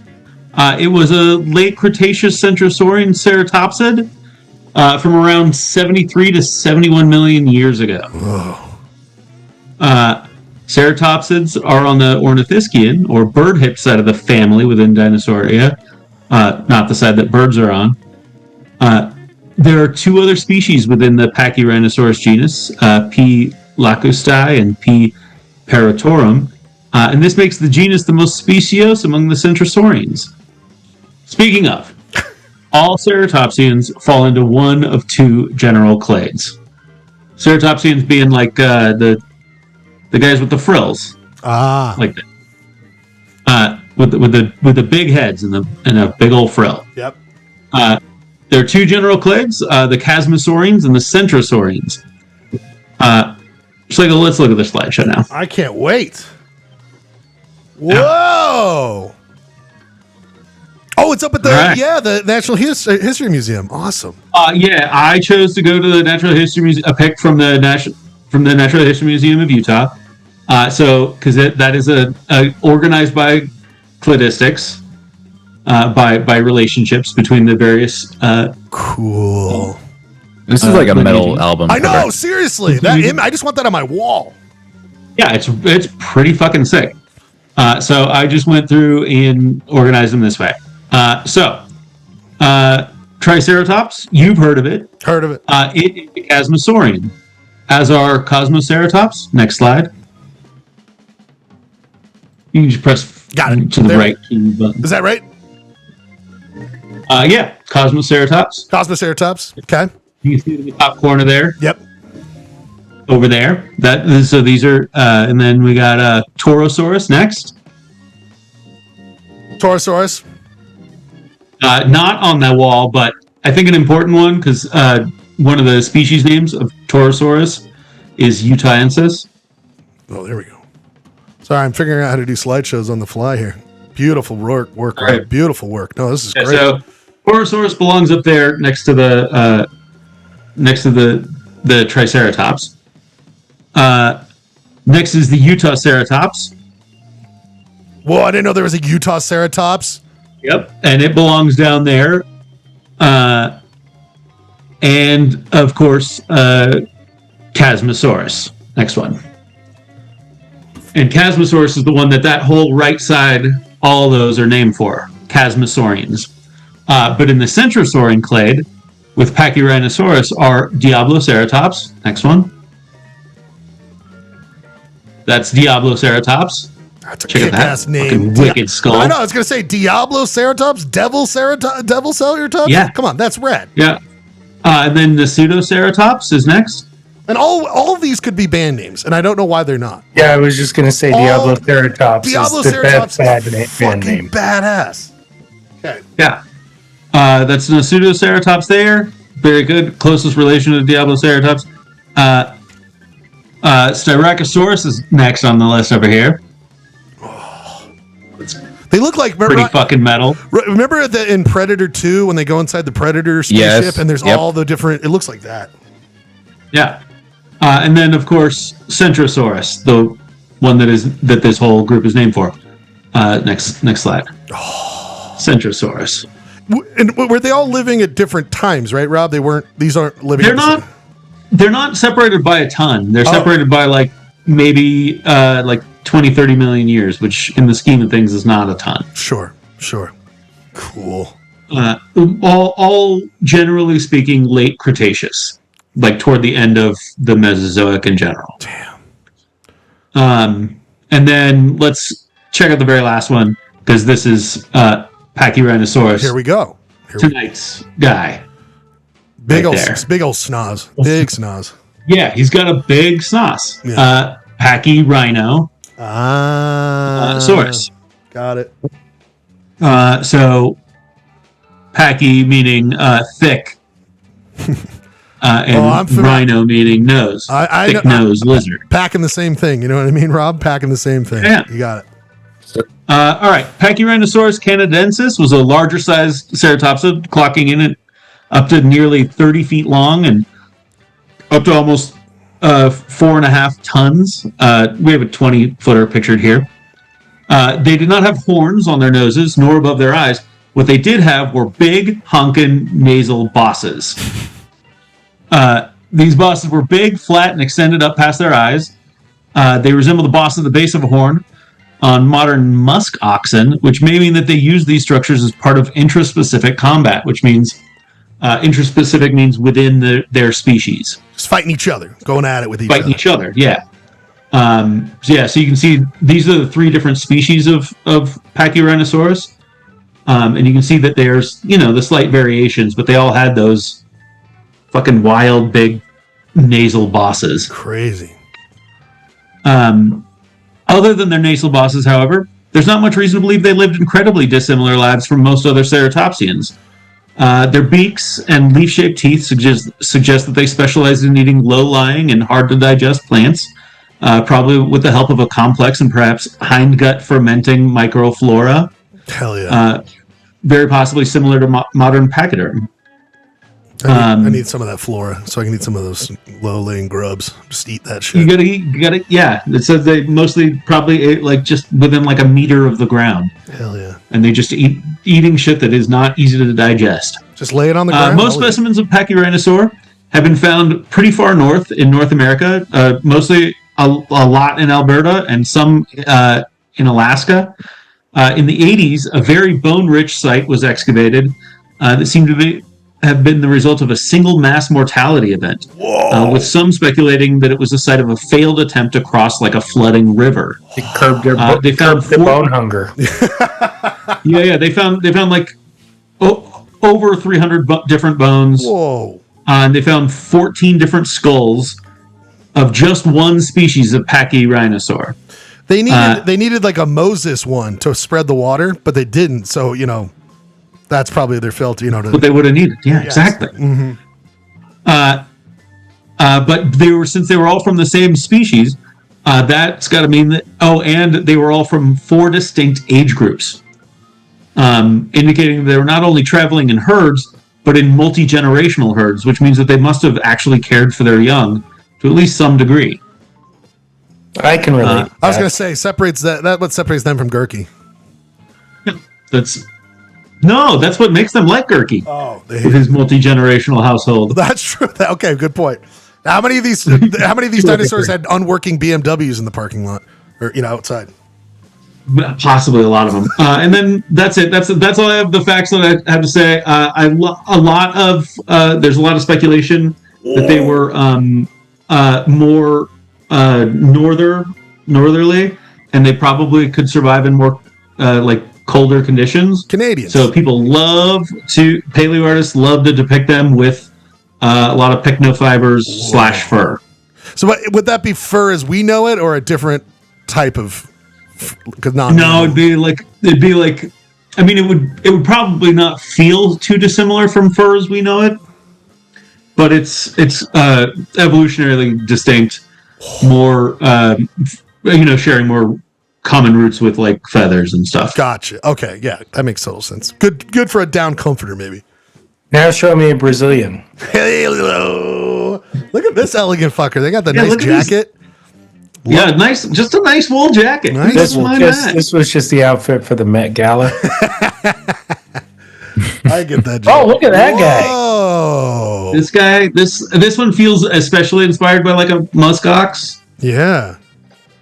It's like I would not like to get my head squished between that guy's chompers. No, it would like pop like a It's cherry. like pop my head. Yeah, like I take a cherry tomato and just squeeze it. It'll probably take you some doing to put your head in. Yeah, I don't know if it would chomp down though either. It's like I don't want to eat that. I just want to eat that shit on the ground. I don't want your skull. Want that grub? Cool. Whoa, look at then this one. This last one, I think, is from like Walking with Dinosaurs or something. Cool. And they have them in a not as cold situation. Maybe would they? A less cold situation, yeah. Would they have lost their feathers like in different times of the year? Oh my God, the shedding! Can you imagine? Yeah, molting. I don't think that we have ever found evidence of like seasonal molting on any dinosaurs yet. Love it. On any non-avian dinosaurs yet. Love it. Oh, Rob, this is the good stuff. This is the good stuff. This is a good one. I just like this weird guy with this big honking nose. So would they like slam into each other, like when you see like goats or whatever running into each other, that kind of thing, or just whipping their head? I don't feel like that doesn't seem right given like the placement and the vibe. Oh, okay. It's probably just more like standing next to each other and just swinging heads at each other. Oh, that's well, and the one lower down is like with like what look like eyes on top of its noggin. Yeah. That would be something like if you were even a big dinosaur, you'd look at those eyes and you'd be like, "Oh, I think I'm gonna." Yeah, I don't want to fuck with that. I don't want to fuck with this thing slamming. The biggest threat to most ceratopsians, including pachyrhinosaurs, are Ryan Bradford tyrannosaurids. Come on. So these guys were the kinds of guys that their biggest threat was tyrannosaurids, like Tyrannosaurus Rex. Classic dinosaur fight, Archosaur fight. Amazing, Rob. This has been another edition of the award-winning, frankly, we're just waiting for the awards to be sent in, Archosaur Archive. Poly Blend. Beautiful stuff here, people. Beautiful show. Can't say how much I loved it because I could be here for hours. Merit badges is the only thing we have left here tonight. Merit badges. Any merit badges to give out? I'm going to start with... Diablo's Ceratops being the coolest band name ever. Gurky, any merit badges here tonight? I'm going to give the Gorky Park Ceratops badge to Ryan Bradford for coming up with the ridiculous medal. It's really, really good. Ryan Bradford, any merit badges you want to hand out here tonight? I guess Ryan Schlegel for coming up with all those numbers for the trivia. For the guessing. It totally reminded. I was having like PTSD of my first trivia night, and I had a bunch of those kind of like questions, like guess the exact number. Yeah. And at one point, some guy was like, "Can we fucking do it without?" He didn't say fucking, but he was like, "Can we have no more numbers questions?" And I'm like, "Oh, okay." All right, fine. I think they're fun. I didn't come here to guess fucking numbers. Piece of shit. But you learn something after the numbers are revealed. Jeremy, any merit badges to give out here tonight? I'm gonna give. I wanted to give Clayton the guessing. The highest, but not actually being close to the actual number. It still went, yeah. But winning anyway, by merit default. badge. That's a good one. Even though, it's a very good one. Can I give another one? Yes. I want to give Jeremy the Kilby Cool Kid merit badge. Absolutely deserves it. And as always, you haven't gotten one officially, but the calling in while in motion on a bicycle merit badge, that's one you definitely deserved for a long time. And I truly appreciate it. Also, I'm going to give Kevin O'Leary and their group the best attempt at feeding shit down our mouths with that rendering. That's amazing work by them to try to stuff that down our gullets for that bullshit. People, Poly Blend. Prayers of the night. I just want to pray that we have another great show and everyone has a great week. You, the viewer, have a great week. I hope you have a great Memorial Day. I think is everyone around? What's the status next week? Ryan, are you on vacation on Memorial Day? What's your status next Monday? We got some Salt Lakers, Jamie and Heather coming down. Oh, shit. So are you around or are you not around for next Monday? I might be around for next All right, Monday. you know what? Maybe we'll do the show. We've done Memorial Day show. Fuck it. I'm going to be around. We're going to do a show next week. I pray for you to view the show next week. Ryan, any prayers to end the night here? Any prayers? I pray that I'm going to survive this week. Oh, you're so close to the finish line. Just hobble So over close. it. Hobble over. What's the final day, Ryan? What's the final day of school? The 28th. Oh, and then Well, that's, yeah. But Ryan, you know what this means? We have summer Ryan, and that means Ryan's Comics Corner is right around the corner, in fact. Producer Rob, any prayers here tonight? Prayers tonight? Can I don't know how praying works. Can I just ask for what I want? Yeah, do that. You could ask that. It's kind of Cool. just like Santa. Kind of like Santa. Yeah, it's kind of like Santa. Cool. I want to see an American Dipper like Clayton got to. That sounds real cool. They sound awesome. I had no idea. And he made that great point about it doesn't have webbed feet, but it's dipping. It's just dipping around. I want to see a bird that looks like it has no business in water. Getting it all in there and dirty. Let Rob see an American Dipper, for God's sakes, because that's so much to It's ask. probably an Archosaur. It is, right? Yeah. It is. Robert Gerke, prayers of the night. I pray that Bradford continues to live in the coolest city in California. And then he pays for you to live out there one day. I pray that I was going to pray for Memorial Day for all the Husky brothers that we've lost along the way, but yeah, good point. I'll save that one for next week. Yeah, we'll save that for Memorial. It's coming. And I pray that Jeremy rides safe and smart while he's poly blending on his scooter or bike. Microphone sounds so good for being mobile, Jeremy. It sounds so much better than mine while I'm sitting still. Jeremy, you finish it out tonight. Final prayer of the night.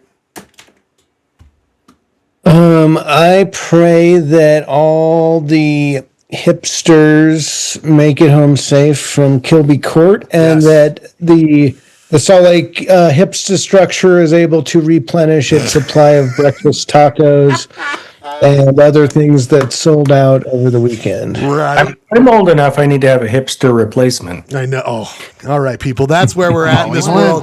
We are Polyester Blood. We are the Husky Boys. We will be back next week with more fun of Polyester Blood. Thanks for being here. End stream. We're going to hang on for a second here, but of course, we're ending the live stream. Have a great night.